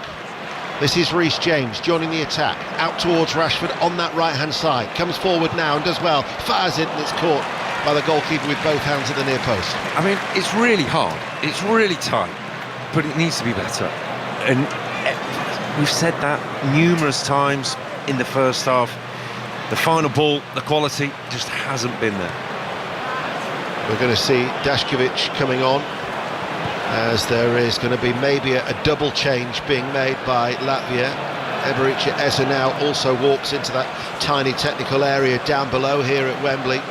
England with Bowen. The pace needs to be a lot quicker. It has noticeably dropped off in this second half, and they're playing at a pace that is comfortable for Latvia. They were zipping it around far quicker in the first half.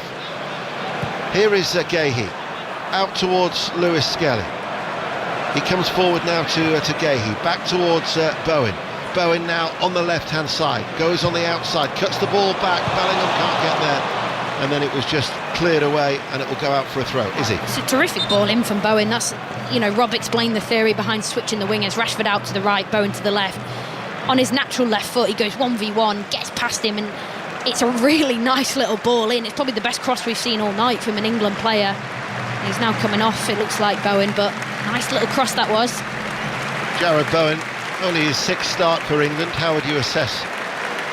Quiet. Quiet night for him, and just not had the opportunities. I think Morgan Rogers with him on this side in the first half, on the right-hand side for England, kind of cancelled each other out. Didn't really have the opportunity to shine. And you feel, on a night where he gets a rare start, sometimes you feel like you're a player who needs to do something and needs to carry something into that game and make a mark, and it's just not happened for Jarrod Bowen. Well, Jukovskis was unable to continue, so Dashkovic has replaced him, and also the lone striker Vladislav Gutkovskis has gone off, and Dario Šits is the player who has come on to replace him. He's actually on loan from Parma. He's playing in the second tier in the Netherlands for Helmond Sport. He scored 6 goals in 18 appearances. He got the winning goal against Andorra on Friday as Eze scoops the ball in. Rogers couldn't take it in his stride, made that diagonal run to the 6-yard area. England in their white shirts play from right to left. Rogers then wins, or helps England win, a corner kick against Sagantics, and England 1-0 corner kick near side the left. Rob. Yeah, instant change from Eze. Just a little difference and a little quality of feel of the ball in, and finding an England player in the penalty area is such a rarity, and you saw it, and all of a sudden, with a run-up, with a change, made a difference. So on this near side, it'll be Declan Rice to take the corner kick. Latvia have got everybody in and around their own penalty area to defend this set piece. They will be delighted, by the way, if it was to finish like this. In comes the corner, goes towards the far post, headed up in the air, and then helped further clear by Dashkovic. Comes then towards James, just outside the centre circle. Out towards Rice. Evericha Eze is going to run past him on the overlap, then slips as he tried to take it into his stride, and Dashkovic was there with his fair hair, and in fact there was a foul by the Crystal Palace player, and it will be a free kick to Latvia. Sums up England's night, that little piece of moment. Declan Rice tries to go 1v1, ball gets intercepted, it flies into the path of Eze, and he just slips, and it just he's only just come on, but it's kind of epitomised the evening so far. It has been flat. Extremely underwhelming here at Wembley, as England get a free kick. Rice, Lewis Skelly short of the halfway line. Eze runs forward, not much movement off the ball for the white shirts of England. Playing just past the hour mark, 63 minutes played. Declan Rice was saying yesterday about if things aren't working well, you take ownership of the situation. And here is Harry Kane, and Harry Kane puts it wide.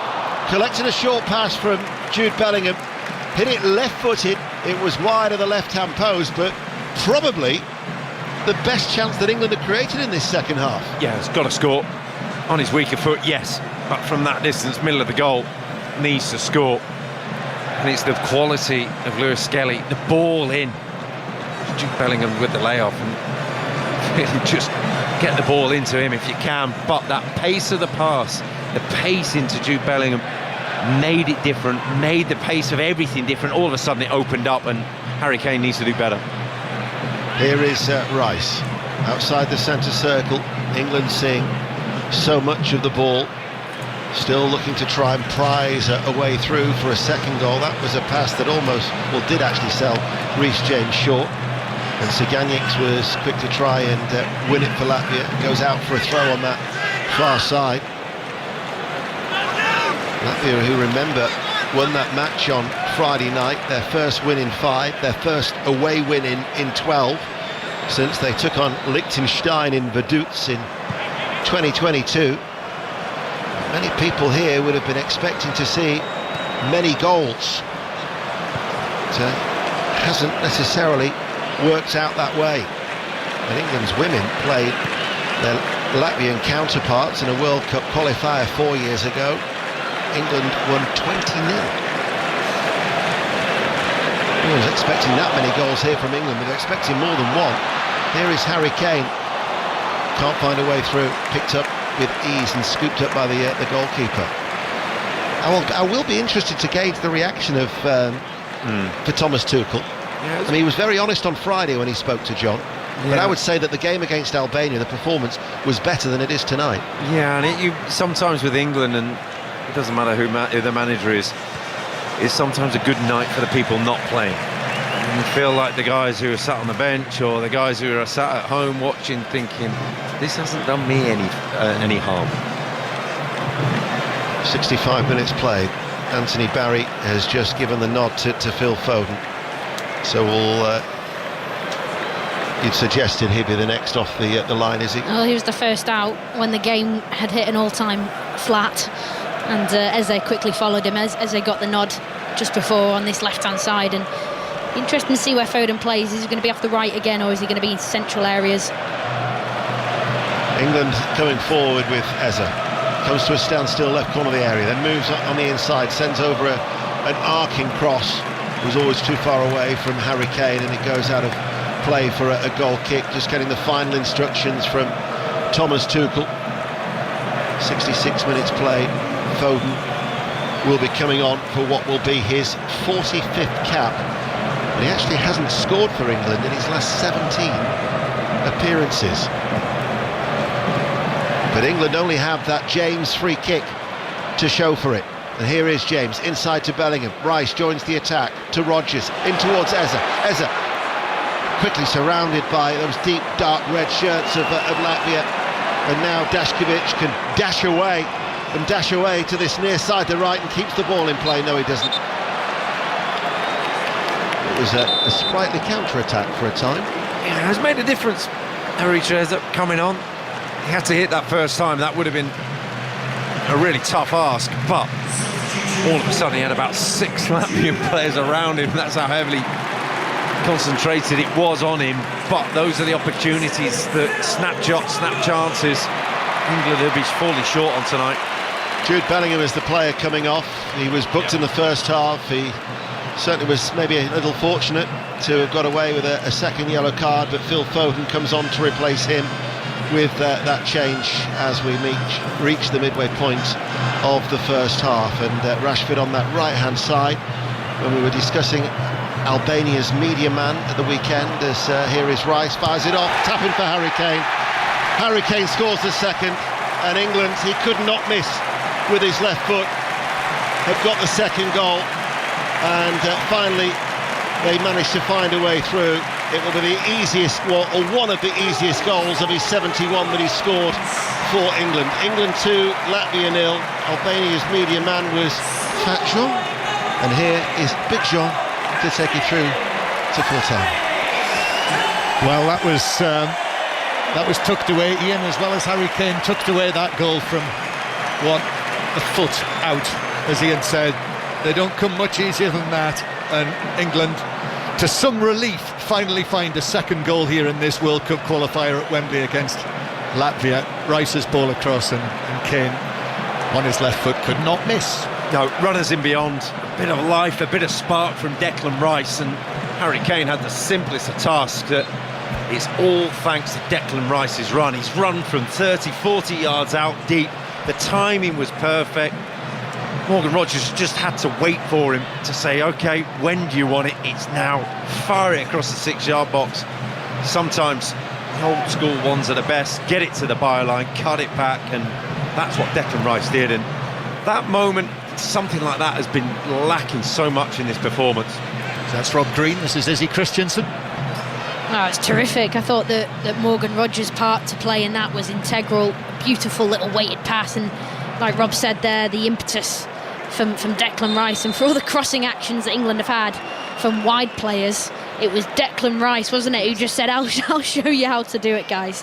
What we were saying in the first half, they were the best opportunities, they were the best crosses from the corners, and he's like, well, I'll tell you what, I'll do it in open play as well. So there we are, just like Friday night, a goal in each half, and Harry Kane has scored in both of Thomas Tuchel's first 2 matches, and Kane now moves on to 71 international goals, scoring in his 105th appearance, which has drawn him alongside one of the old-time greats, Billy Wright.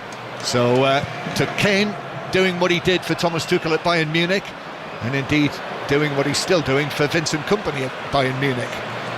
And his record, I can tell you that San Marino 1, Romania 3 is a later score in the World Cup qualifiers tonight. But Harry Kane now, who's got an excellent goal scoring record generally, of course, but that is now 14 in his last 11 matches for England here at Wembley, and it's his 19th goal in World Cup qualifiers for England. 2-0 it is then, and despite the heavy weather they've made of this, that is probably England 6 points out of 6 against the teams who will struggle to threaten the top of this table. Albania on Friday night and Latvia here this evening, who are quite a low ebb, not that you'd know it, with England having to work so hard to find a way through them.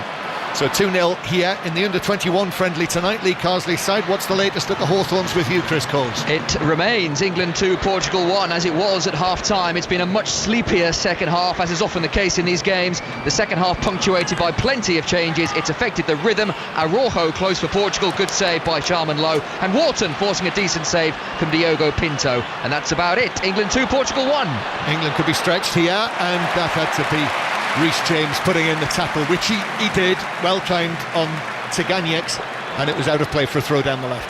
Yeah, Thomas Tuchel was out of his seat, up on the edge of the technical area, really remonstrating with his team, saying get up and press, and they did, and Gay got it right and was fouled in the process, but it broke to Latvia, and there's a real opening for them there. Reece James did well. At the moment, Latvia on the attack, the cross from the right-hand side from Janssens deflects away off Eza, and it's behind, and it's a Latvia corner, and it's 79,572, so just under the 80,000 inside Wembley tonight. But a corner for Latvia, down to our right. Yeah, this is about the time they scored from a corner against Andorra, and Sheets is waiting, loitering, the man from Friday night beyond the far post. Corner then from the right flank. England do not want to give Latvia a glimmer. Here's the delivery, left-footed. Pickford stays on his line, headed away by Konza. Then the shot's driven from outside the box, rattling around inside the England penalty area, and it is taken away and brought away by Konza, who passes it forward to Rashford. 2 defenders back. Rashford's touch actually took it wide, but now he's heading back into the penalty area. A flick from him into the path of Kane, who shoots from the angle, blocked by a sliding defender. Still Kane is able to collect the ball after it was blocked as the defender slid in on his shot from an angle. Gives it to Rashford. Rashford now into the box again. Lovely change of feet from Rashford, but it just got away from him, and Latvia are able to get it away. That was a brilliant block from Harry Kane in his own penalty area, because that was struck with some power. It was a great strike, and just an instinctive block from him. Stuck out a leg and caught him flush, and it needed to. And then England were away, and again Rashford tough, because the ball came at him quick, but poor again. You're just desperately keen for something to go well for him, and it just didn't work out under his feet. Yeah, that was, I think, possibly the first time in the match where England actually had a little bit of space, didn't they, on the counter-attack, and Rashford used it effectively. Latvia struggling to get it away, but they do now just volley it out of play for a throw into England just down to our left. England 2, Latvia 0 is the score, if you've just switched onto us on 5 Live. And there has been another goal at the Hawthorns, Chris Coles. And it should be the goal that wins this game for England's under-21s. They lead Portugal 3-1. Amari Hutchinson with it, a header across goal, and Hutchinson guided it into the bottom corner. England 3, Portugal 1 in this under-21s friendly. Well, the last man to win his first 2 matches as the England manager was Lee Carsley, the interim, who won his first 2 matches, both by 2-0 at the start of this season against Republic of Ireland in Dublin, and then they had the win here against Finland by 2-0. Remember, they won 5 of his 6 matches in charge, and now Thomas Tuchel watching his team leading by 2-0, just like Friday night. but Latvia coming forward, but Sheets can't reach that, and it bounces all the way to Lewis Skelly, who I thought was fouled in the box, and eventually the whistle does come from referee Grinfield. And more paper planes. Suddenly there was an absolute flurry of paper planes coming down from the tier above us into our eye line. Well, we had a double whammy. It was the paper planes and the Mexican wave. So I don't know what that equates to in terms of boredom. I don't think it's good, Rob. No. I think people are voting with waves and planes. Yeah. 2-0. It's not been, as they say, a classic. Foden, substitute Foden, gives it to substitute Eza. Eza now into the box on the left-hand side, beats one man, still going, shoots, deflected in! Whether that'll be Eza's goal or not, I'm not too sure, but the ball is in the back of the Latvian net, and it is 3-0 to England. And Eza waits to see. I think it might be, it hit a defender. I think it might have been on target. And if it is, that is Eberechi Eza's first goal for England. And it puts England completely out of sight in this World Cup qualifier. 3-0. Yeah, huge moment for him. A huge slice of luck with the deflection.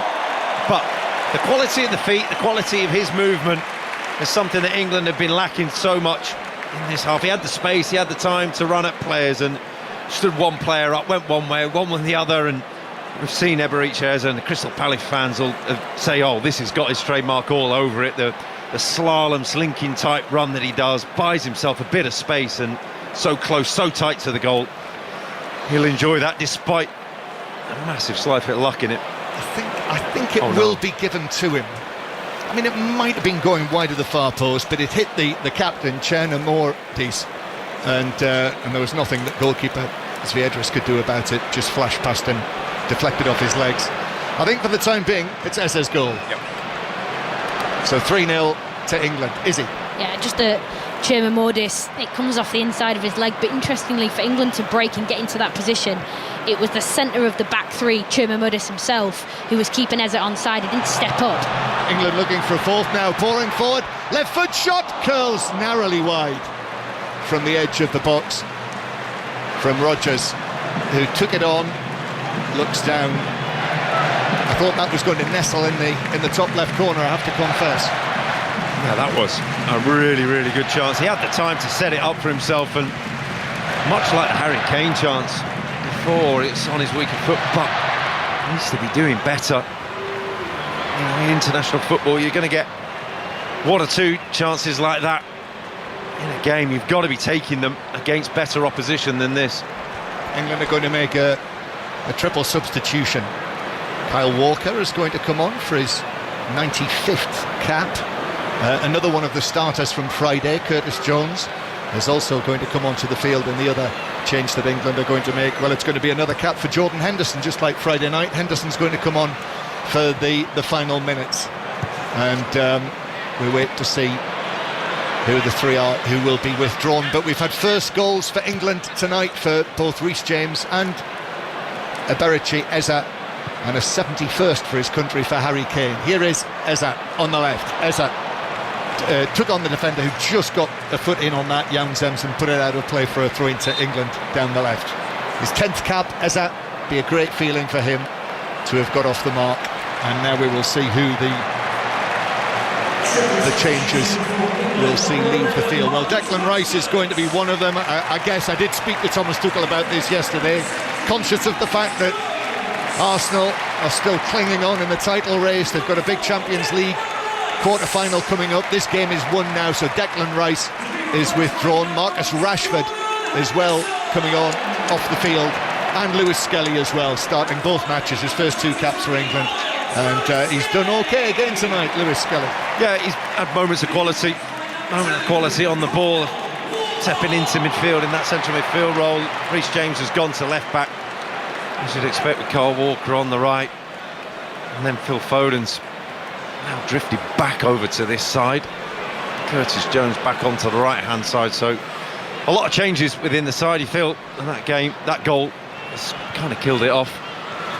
3-0 it is. James, Kane and Eza, the England goal scorers. England on the way to making it 6 points out of 6, which was absolutely what they were expected to do in these first two group matches. The next time England play, that will be in June.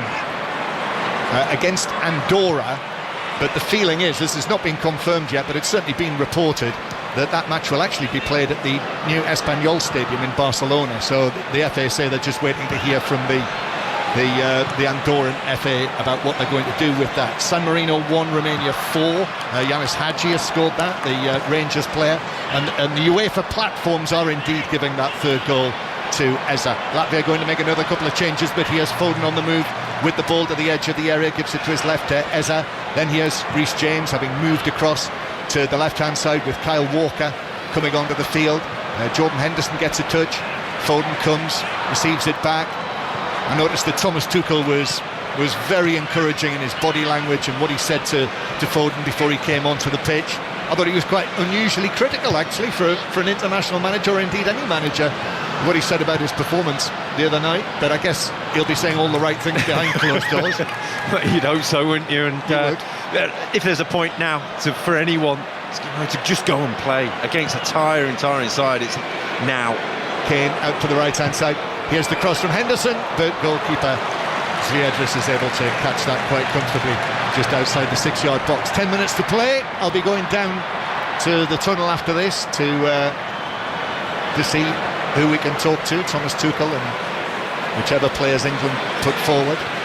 You'll hear that on 5 Live tonight until 10 o'clock when Tony Livesey takes over. Otherwise, all of the interviews, all of the reaction will be in the 5 Live Football Daily podcast on BBC Sounds as Latvia break forward, but Konza is able to hold that up, although Schitz is making himself a nuisance, and in the end the ball comes through all the way to Jordan Pickford, who I'm sure will want a clean sheet tonight on his 75th appearance. Yeah, and just looking around the stadium, I'm looking at a lot of empty seats now, a lot of people going home thinking they've seen enough.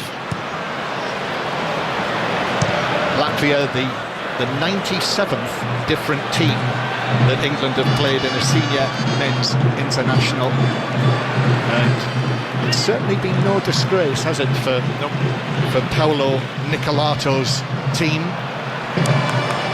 as Curtis Jones curls a low pass out towards the right-hand side, and then a weaving run and a left foot shot that is pushed over the top by Zviedris.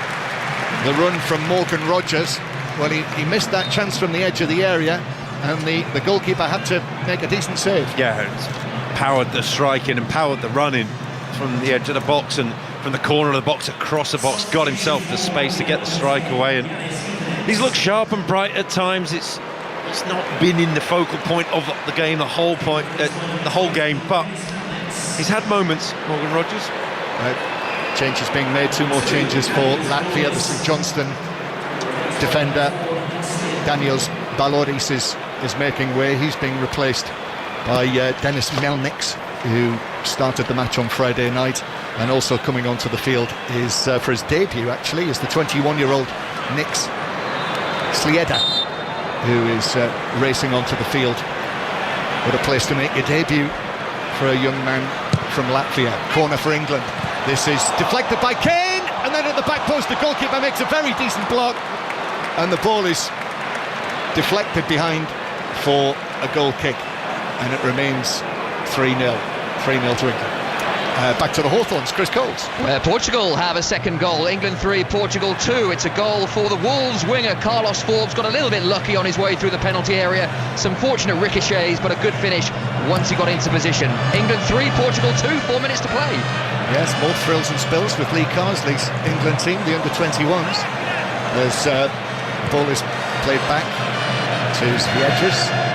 It is worked away by Latvia, but England looking hungry here. Eza, as England win it back, left foot shot, that's deflected wide of the goal, and Zviedris running along his goal line, jumps, gets a hand to it, but couldn't prevent it bouncing away and behind for a corner to England from the right flank. They're looking to push on in these last 10 minutes and produce a scoreline that might mask the overall performance. I was just about to say, well, now's the time to make hay, because we've laboured through this game at times. Yes, I remember England doing something similar in the early days under Gareth Southgate, a real laboured performance against Malta. Here's the corner, which is well caught actually by Zviedris. backing away out of his 6-yard box. We talked about the shop window. The goalkeeper's not done too badly, has he? Beatrice. As ball is played up to Dashkovic, but bounces back for England. Here's Harry Kane through the middle, gets his head down, and then he is absolutely taken out by Melnick as Kane was moving across the middle of the pitch. Melnick dived in and took out the England captain. It was one of the easier decisions tonight, but I think Harry Kane was kind of grateful as well. He was a long way from goal and he was on his own. Izzy, I'm just wondering, you think over the course of the game, have you got any players who've made real statements tonight? I'm putting you on the spot here because I'm scratching around. Can you see my notepad, Rob, from where you're empty? sitting? No, I was going to say the opposite. I was just writing a few notes. I think Morgan Rogers has been really good. I think he's impacted the game well. It's been tight for him. England take this free kick to Eza. Eza, right-footed ball, curls into the back post. It lands off the head of Mark Gay inside the box, but couldn't direct it on target. Just a little glance off the top of his head, and it bounced wide of the far post. Mark Gay, if we'd been able to direct that in, we might have had 3 players scoring for England for the first time tonight. But it's wide goal kick. Yeah, I would have had Eza down as it's coming on, because it's been such a flat performance. He's obviously scored the goal, but just moments like that cross there is the weight of the ball rather than just blazing it across like some of the other players have. He's just felt it in and had moments of quality which has been lacking elsewhere. Yeah, Eza, who actually missed the autumn international, some of the autumn internationals because of injury under Lee Carsley, so this is his first appearance for England since September. It's Latvia, play the ball out of play for off Reece James, bounces through for a goal kick. So 3-0 it is to England. As I say, the Wales match, Wales' next World Cup qualifier, Craig Bellamy's team will be right now in Skopje, and that match, the commentary is on 5 Sports Extra tomorrow night. It's a simulcast with BBC Radio Wales, and then Wednesday and Thursday night more live football from the Women's Champions League, the Arsenal-Real Madrid tie on Wednesday night and Chelsea-Manchester City second leg on Thursday. So that will take us through towards the weekend when Eberici, Eza and Crystal Palace go to Fulham for the first of the FA Cup quarter-finals. 12:15 kick-off. Follow that with us, the commentary here on 5 Live. Eza in the centre circle now, just bundled over by Dashkovic, who just leaned into him, and it's a free kick almost on the centre spot with 2.5 minutes to play. Yeah, and they're just trying to kill those 2.5 minutes. It's by any means possible. I think adding to the list there, just that interception there. He's not put a foot wrong really tonight, Reece James. The one spectacular goal, but besides that, just done everything he's done has been really, really good. One poor cross he had. That's it, if I'm nitpicking. Rob Green and Izzy Christiansen, England internationals, both with us in the 5 Live commentary box, watching England attack towards the end to our left. That's where they put up the banner as Sheets fouls Konza, and it's a free kick to England inside their own half. Attacking towards the end where the banner was up the other night. Welcome to the home of football, Thomas. It read. Well, I think we've not had the free-flowing, exciting football that when they put that banner up in the stand before kick-off on Friday, that I think most people were expecting to see something that was going to really wow us. Tuchel ball.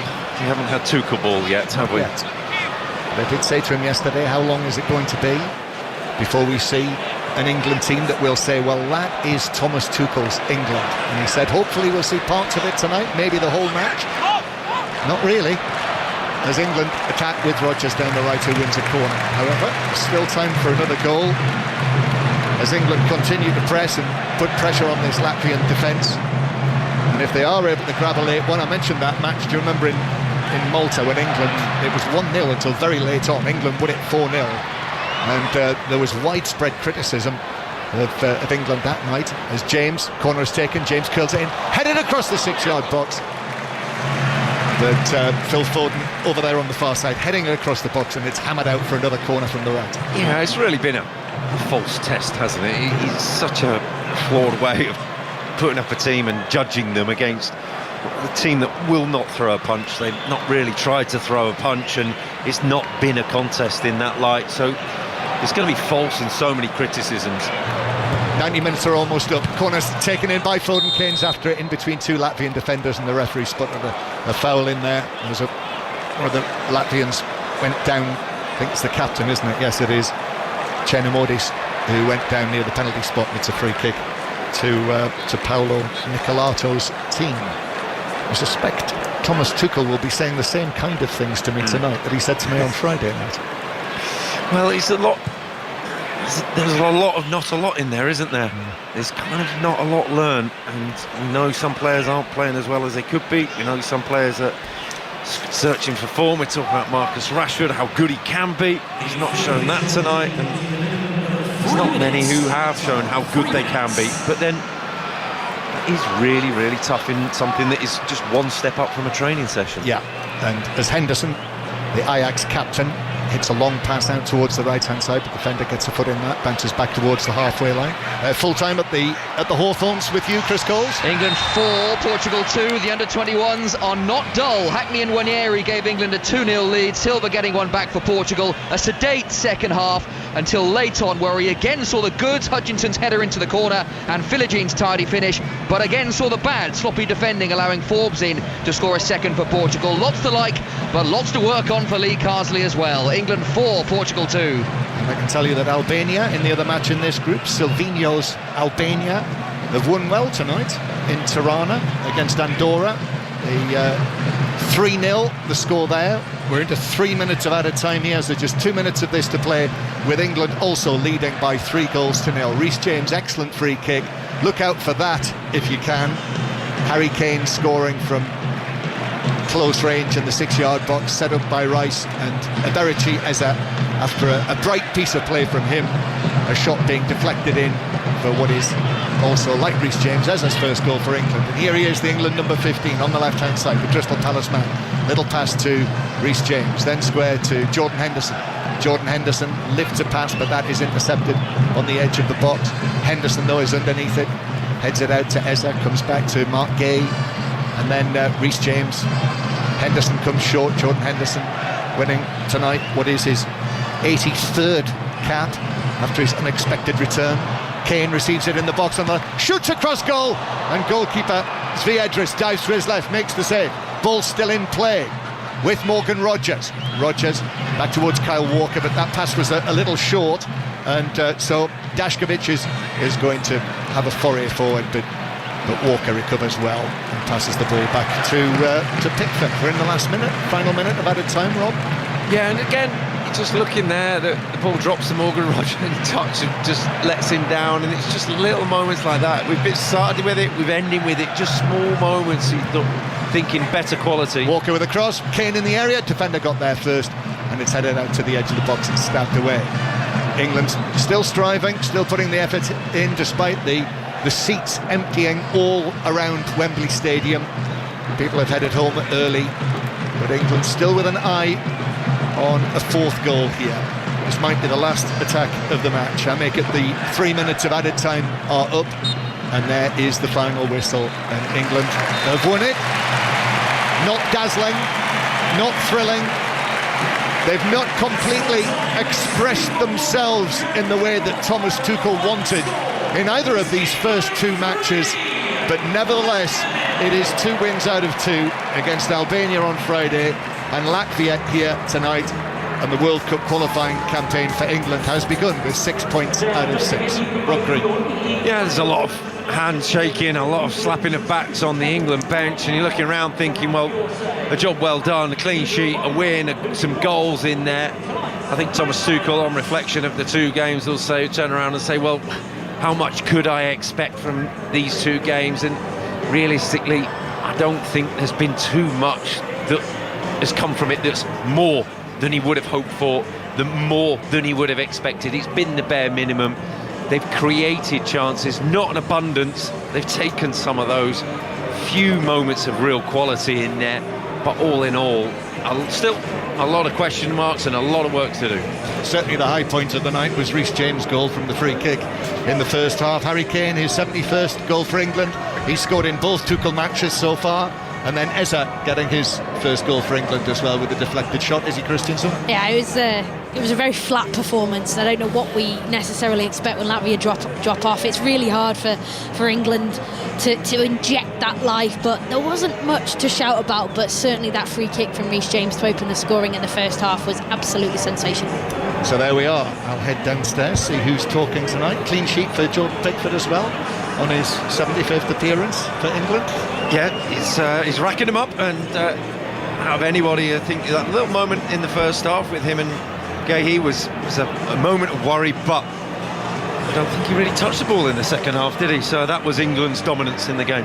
Yeah, wouldn't be surprised if he's one of the players who we get to talk to after the match. But there we are, full time here, England 3, Latvia 0. Darren. Thanks, John. Rob, I want to pick up on a quote from you there. You said that Thomas Tuchel's probably got the bare minimum from these two games. So how does he get more than the bare minimum moving forward? I think you're looking at players and saying, well, okay, here's the timing of runs, here's the movements that we want, and working on that. And you're looking at players to say, right, we've got to set up a structure. Is this how we're going to see England play, period? Is this the way? Because I think it needs a lot of work. I think it needs a lot of work with the players that he's got, the players that aren't here, everybody to understand. And to go back to before the game, what we were talking about, how good Spain were. They worked and worked and worked on that shape. They worked on the timing of their runs, the dynamics, the angles, everything about it. They've got quality players, of course, but England have those quality players. They've got to gain that understanding, whether it's against the low block of Latvia, or whether it's against the high press of Spain or Germany or whoever might be in the World Cup. They need to get it nailed down. I think that's what they need to work on. That's how he expects more. Izzy, you described the performance as flat, which, if that's the case with a new manager, that's a sad indictment of the start. You would suspect at least that you'd get that little bit of oomph from the players who want to make a mark, players who want to impress the new man. I'm guessing that you don't feel you've seen that.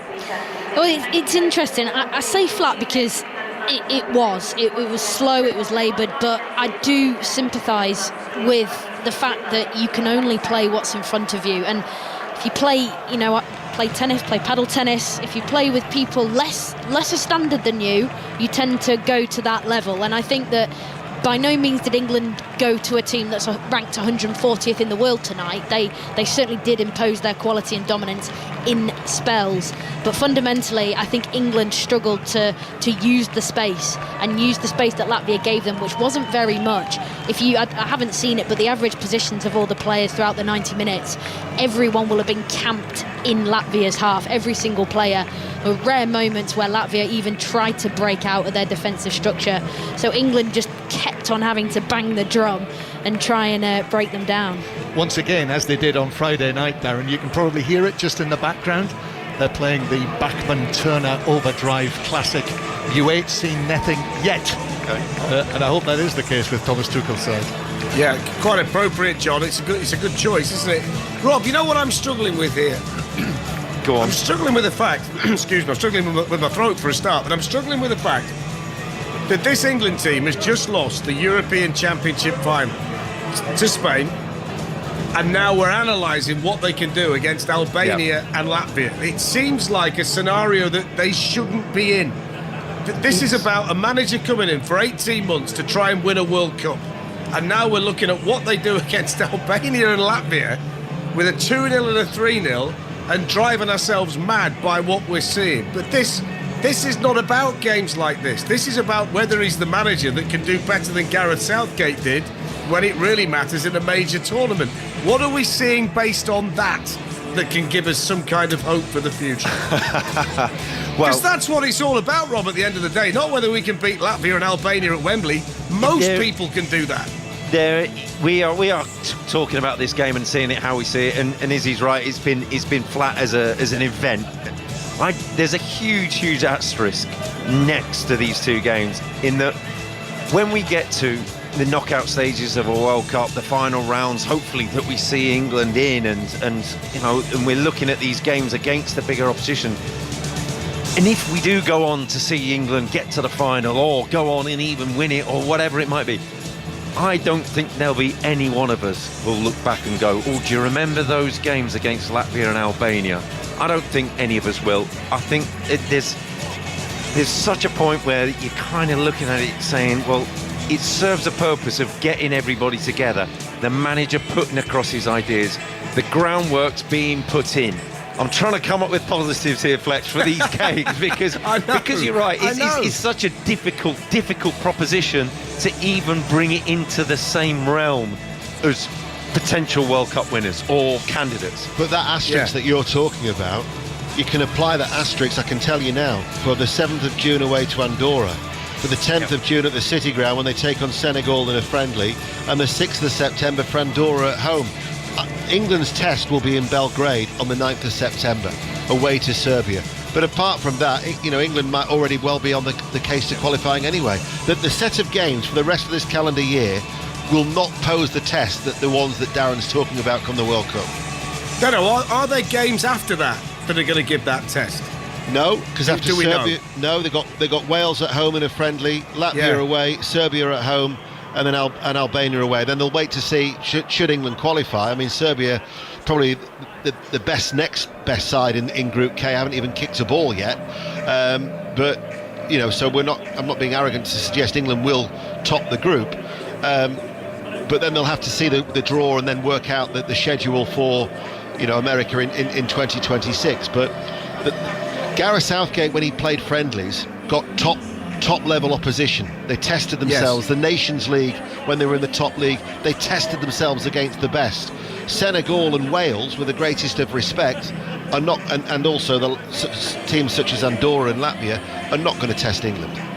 So how does he do it then, Izzy? How does he get this team battle-hardened in his method, in his way, to go into a major tournament based on that list of fixtures that Ian's just given us, which is what England have for the rest of this calendar year? Belgrade, Serbia away in Belgrade is the only one that jumps out of the page as tricky. And that's a game that England are going to start as clear favourites in as well. That's just the most difficult of this slate of games. Yeah. So how does he, on this short-term contract, get this team ready for the last 20 minutes against the French in a World Cup semi-final when Deschamps starts to make his changes and England couldn't cope with that before? How does he get them ready for that moment based on the opposition he's got? Well, building that belief within the group, building that sort of snappy winning mentality that he will be demanding of the players behind the scenes on the training pitch. But, as Dano's just listed there, that the fixtures coming up for the rest of the calendar year, they're not necessarily hugely exciting, but they're an opportunity for Tuchel to continue this kind of the building of the squad behind the scenes. And he spoke about it, this week with Dano, with John Murray around.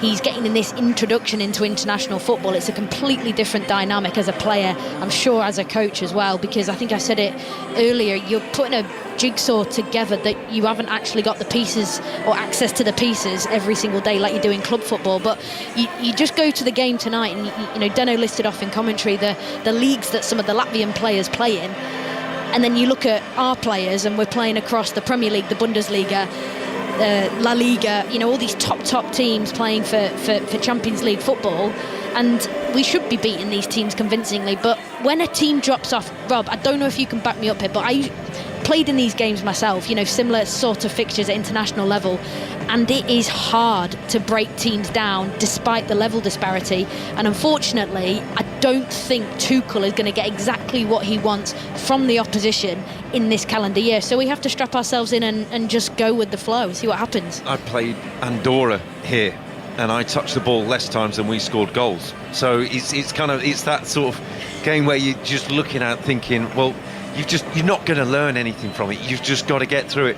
I think that one of the key points is, Fletch, when we are preparing for those moments in that tournament, is the tournament itself, the World Cup itself, is going to take an eternity. It's such a long tournament now that from the kickoff in the first game, you think of Argentina winning the World Cup. They lost their first game to Saudi Arabia, and they built something from there. So you're looking and saying, even before the tournament begins, the final, the knockout stages, feels like an eternity away. This is a short-term contract for Thomas Tuchel. The final, the World Cup, still feels like such a long way away. Yeah. Let's look on the positives then. What impressed you, if anything, tonight, Rob? Reece James's free kick did. Yeah, brilliant. I think we're all with that one. Yeah. He was great. I thought he did really well. He lasted the 90 minutes he played and did as well as you could expect him to do in the role that he had. I think Lewis Skelly did well. It's coming into that midfield without setting the world alight.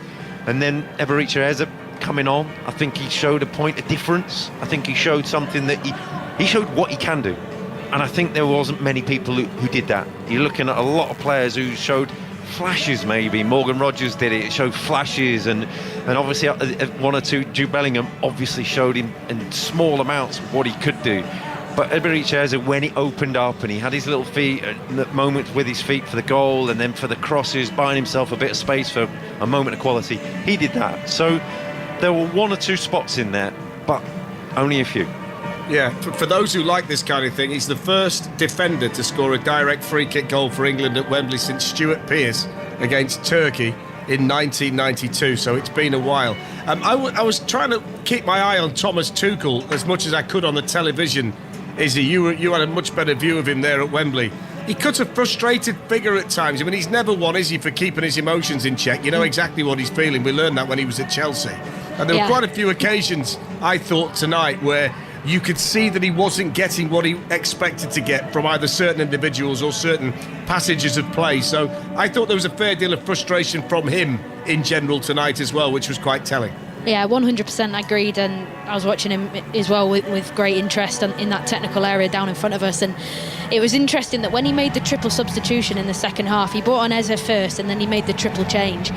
And the body language and the information that Tuchel was saying to the players coming off was hurry up, get off the pitch, we want to make these changes, i.e. he wanted to retain the intensity of the game. He wants a transitional game of football. We saw that at Chelsea, we've seen it in Paris Saint-Germain, we've seen it in Bayern Munich. He wants high intensity, exciting football, and he wants this England team to look like that and be like that and behave like that. But like we said earlier, we can cut it to pieces and try and get to the nitty-gritty of why it didn't look like that tonight. And the bottom line is, you are not going to create a game like that against Latvia. And for him, in international football, this is his first job in international football, he's probably going to learn the hard way that it isn't as exciting as club football, let's be really honest, until we get to major tournaments and things starts to heat up. But we've got to ride it out for now. Ian, you spent some time this week chatting to Declan Rice about leadership in the England team, and we spoke about that prior to kick-off, and that's been a real topic of conversation which was raised by the manager. One of his leaders, he's hoping, is going to be Jude Bellingham. Leadership has to be not diving into tackles like that, because theoretically he should have got sent off tonight. Yeah, booked close to the half-time in the first half, and then in the second half dived into a challenge which was against one of the defenders, which could have easily resulted in a second yellow card. Jakovskis, a little fortunate. Thomas Tuchel has talked about how at times he can be quite emotional on the pitch, and sometimes he might need to just to channel that a little bit better. The other thing about the leadership is that Declan Rice talked about taking ownership on the pitch, and I think we saw that with a Harry Kane goal. That Declan Ian, Rice. let me just jump in if I can, because John Murray's waiting to talk to us in the tunnel with Mark Gahey. John. Yes, more importantly, Mark Gahey's waiting to talk to us. So, Mark, what do you make of that? Good win, clean sheet, job done. Yeah. One of those sort of matches, wasn't it? Again, very like Friday night. Yeah, teams are going to come in and make it very difficult for us. Low block team, so got to find a way to unlock those defences, and I think we did a good job today as a team. Yeah, it's these matches are all about just getting the job done. Yeah, getting the job done, but finding rhythm, building connections, building relationships, keeping standards high as much as possible. So I think overall it's been a good week. Big night for Reece James and Eberechi Eze to score their first goals for England. What about that free kick? Yeah, Reece has got that ability, we all know that. But yeah, unbelievable free kick. So happy for him, him being back in the fold and doing so well. And then Ebbs, my mate, I'm over the moon for him. He's actually, every time he's come on, he's had a big chance. So, I'm glad one's gone in for him. Were you like me and wondering whether that might actually be an own goal? But I think it is his, isn't it? Yeah, I know. These days you never know, to be honest. But yeah, I'm glad it was on target, and then they gave it to him, which is good. Yeah, and tell us a little bit about him. You know him inside out. What it'll mean to him tonight to have got off the mark for England. Do you know what? I think maybe a little bit of relief. Someone who's extremely humble, someone that works extremely hard, always smiling, always joyful around the place, and an amazing talent. So I'm glad for him and his family that they get to experience that today. Yeah. Just a final word. The first 2 matches under Thomas Tuchel, clearly room for improvement. There's always room for improvement. We've got a long way to go until hopefully reaching our target, which is qualifying. Hopefully keep doing what we're doing and building on performances like this. Thanks, Mark. Thanks for coming over. Cheers. Thank you. And that's Mark Gay in conversation with John Murray. Reece James has been speaking on the television. He said to ITV, "It's been a long time. I've had a frustrating 2.5 years. I was a bit surprised to see it hit the back of the net." That's in relation to his free kick. Thought the keeper might have got there, but watching the replay, maybe that was harsh. And on Thomas Tuchel as the England manager, he says his ideas are clear. His goals and targets were set out the minute he came in. He had one objective, and he's made that clear this week. One thing that will please him, Ian, and I'll come to you because I cut you off in your prime, is the fact that in the 2 games so far, he's got a goal in each of them from Harry Kane. The other 3 scorers, I think I'm right in saying, have all scored their first England goal. Miles Lewis-Skelly, Eza tonight, and also Reece James as well. So from that perspective, that's got to be seen as a positive. New players, on players coming back in or whatever the scenario is, but getting their England goal, which is going to give them confidence. Yeah, and Harry Kane is somebody who you can rely on. He's now scored 64 of his 71 goals in 88 competitive games for England. And I got the sense when I was speaking with Harry Kane last week, there was a feeling that he's underappreciated, but his record just speaks for itself. And the point I was making before we went to Mark Gay is that it was Declan Rice talking about taking ownership on the field, and it was his burst down the right-hand side that crossed the ball. I'll tell you what, Darren, I'm really going to be looking forward to hearing Thomas Tuchel, because he pulled no punches on Friday night. He described it as an okayish performance.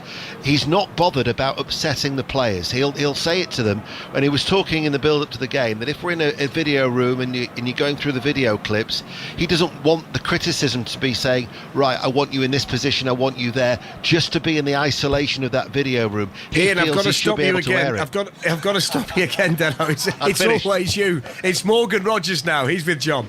Yes, it is. Morgan Rogers making his first start for England here at Wembley tonight. It was hard work, Morgan, but a big night in your life, a big night in your career, wasn't it? It's a dream come true. It's a moment to remember for sure. Loved it just being out there with the boys, trying to show them about. We knew it was going to be difficult. We knew they were going to defend well and kind of a low block, and we'd have to break them down. And we had to be patient, and we were. But I thought our quality shown. Probably could have scored a few more, but yeah, delighted all around and really enjoyed it. When you were first called up, you struck me with how you spoke about playing for England, and I know Thomas Tuchel's been naming his team very late for these matches. So when did you find out today? Not long before we came to the stadium actually. So not much time to prepare, but that's the way he does it. We get used to it. We just deal with it as players. We're all ready to play if and when called upon, and it keeps that continuity that we know that we all can play. We don't know who's going to play kind of thing, and we're all ready. And we were today, and whoever was called upon I thought played really well, even off the bench. We all made an impact, so it was really good. You must have been desperate to get your first start. Yeah, of course. That's what you want to do when you play football. You don't want to sit on the bench. You want to play. You want to be eager. But I know I've got to wait my time. I've got great players that have played loads of caps that I'm trying to learn off, trying to get experiences off and try and show what I'm about at the same time. And thankfully I got my chance, and hopefully I can get many more in the future. Yeah. To what extent do you think you showed your best tonight? You had a couple of chances late on. I'm probably a bit disappointed that I didn't score. That would have been nice to cap off the game, but I thought I was growing in confidence throughout the game and being more positive when I got the ball, and ultimately me and the team to show what I'm about. So just to go and do that and try and pick up in areas and get on the ball and try and make things happen. I'm not always going to get it right, but I know that 9 times out of 10 if I do the right things that good things will come from that, and I just got to keep going. And just give us an idea, what have your impressions been of Thomas Tuchel this week? From what I've seen, so good so far. the way he speaks to you, the way he interacts with you is so nice. It's very much chilled and relaxed, and you can be yourself around him. But when it's time to work, it's time to work. And we've had to take on a lot of information on board this week of his ideas of how he wants to play and the structure of the team. And I thought we've done really well to take it on board, to learn from the first game into the second game. And yeah, we just got to keep building, keep pushing. We know what the end goal is, and it's all about building and stepping stones as a group together to get to that point. So we will do. Exciting times for you, aren't they? Starting for England, Champions League quarter-final, FA Cup quarter-final. Yeah, everything's going well right now. We just need to take it game by game, step by step, and see where we go, and hopefully we can get something at the end of it. Good luck with it. Thank you. Thanks, Morgan. Thank you. Cheers, well done. Thank you, John. Thank you, Morgan. I mean, there's a young man who's been one of the revelations of the season, taken to the Champions League like a duck to water, tried to do his thing for England as well tonight. He's had a fantastic season. You were saying you wonder what Thomas Tuchel will say by way of assessment of this performance tonight. He's been speaking to ITV. He said it was not an easy match. We had to unlock it. I saw a lot of good things. Another clean sheet. In general, I'm happy with the attitude and the ability to play the way I want. In general, Rob. So he obviously feels that there's room for improvement as well. Yeah, and you see that the players can do it, and that they can do it in moments, or they did do it in moments tonight. It just wasn't as often, as frequent as you wanted. I thought Mark Gahey's interview was the best, where he literally answered with a shrug, where he just said, job done, yeah.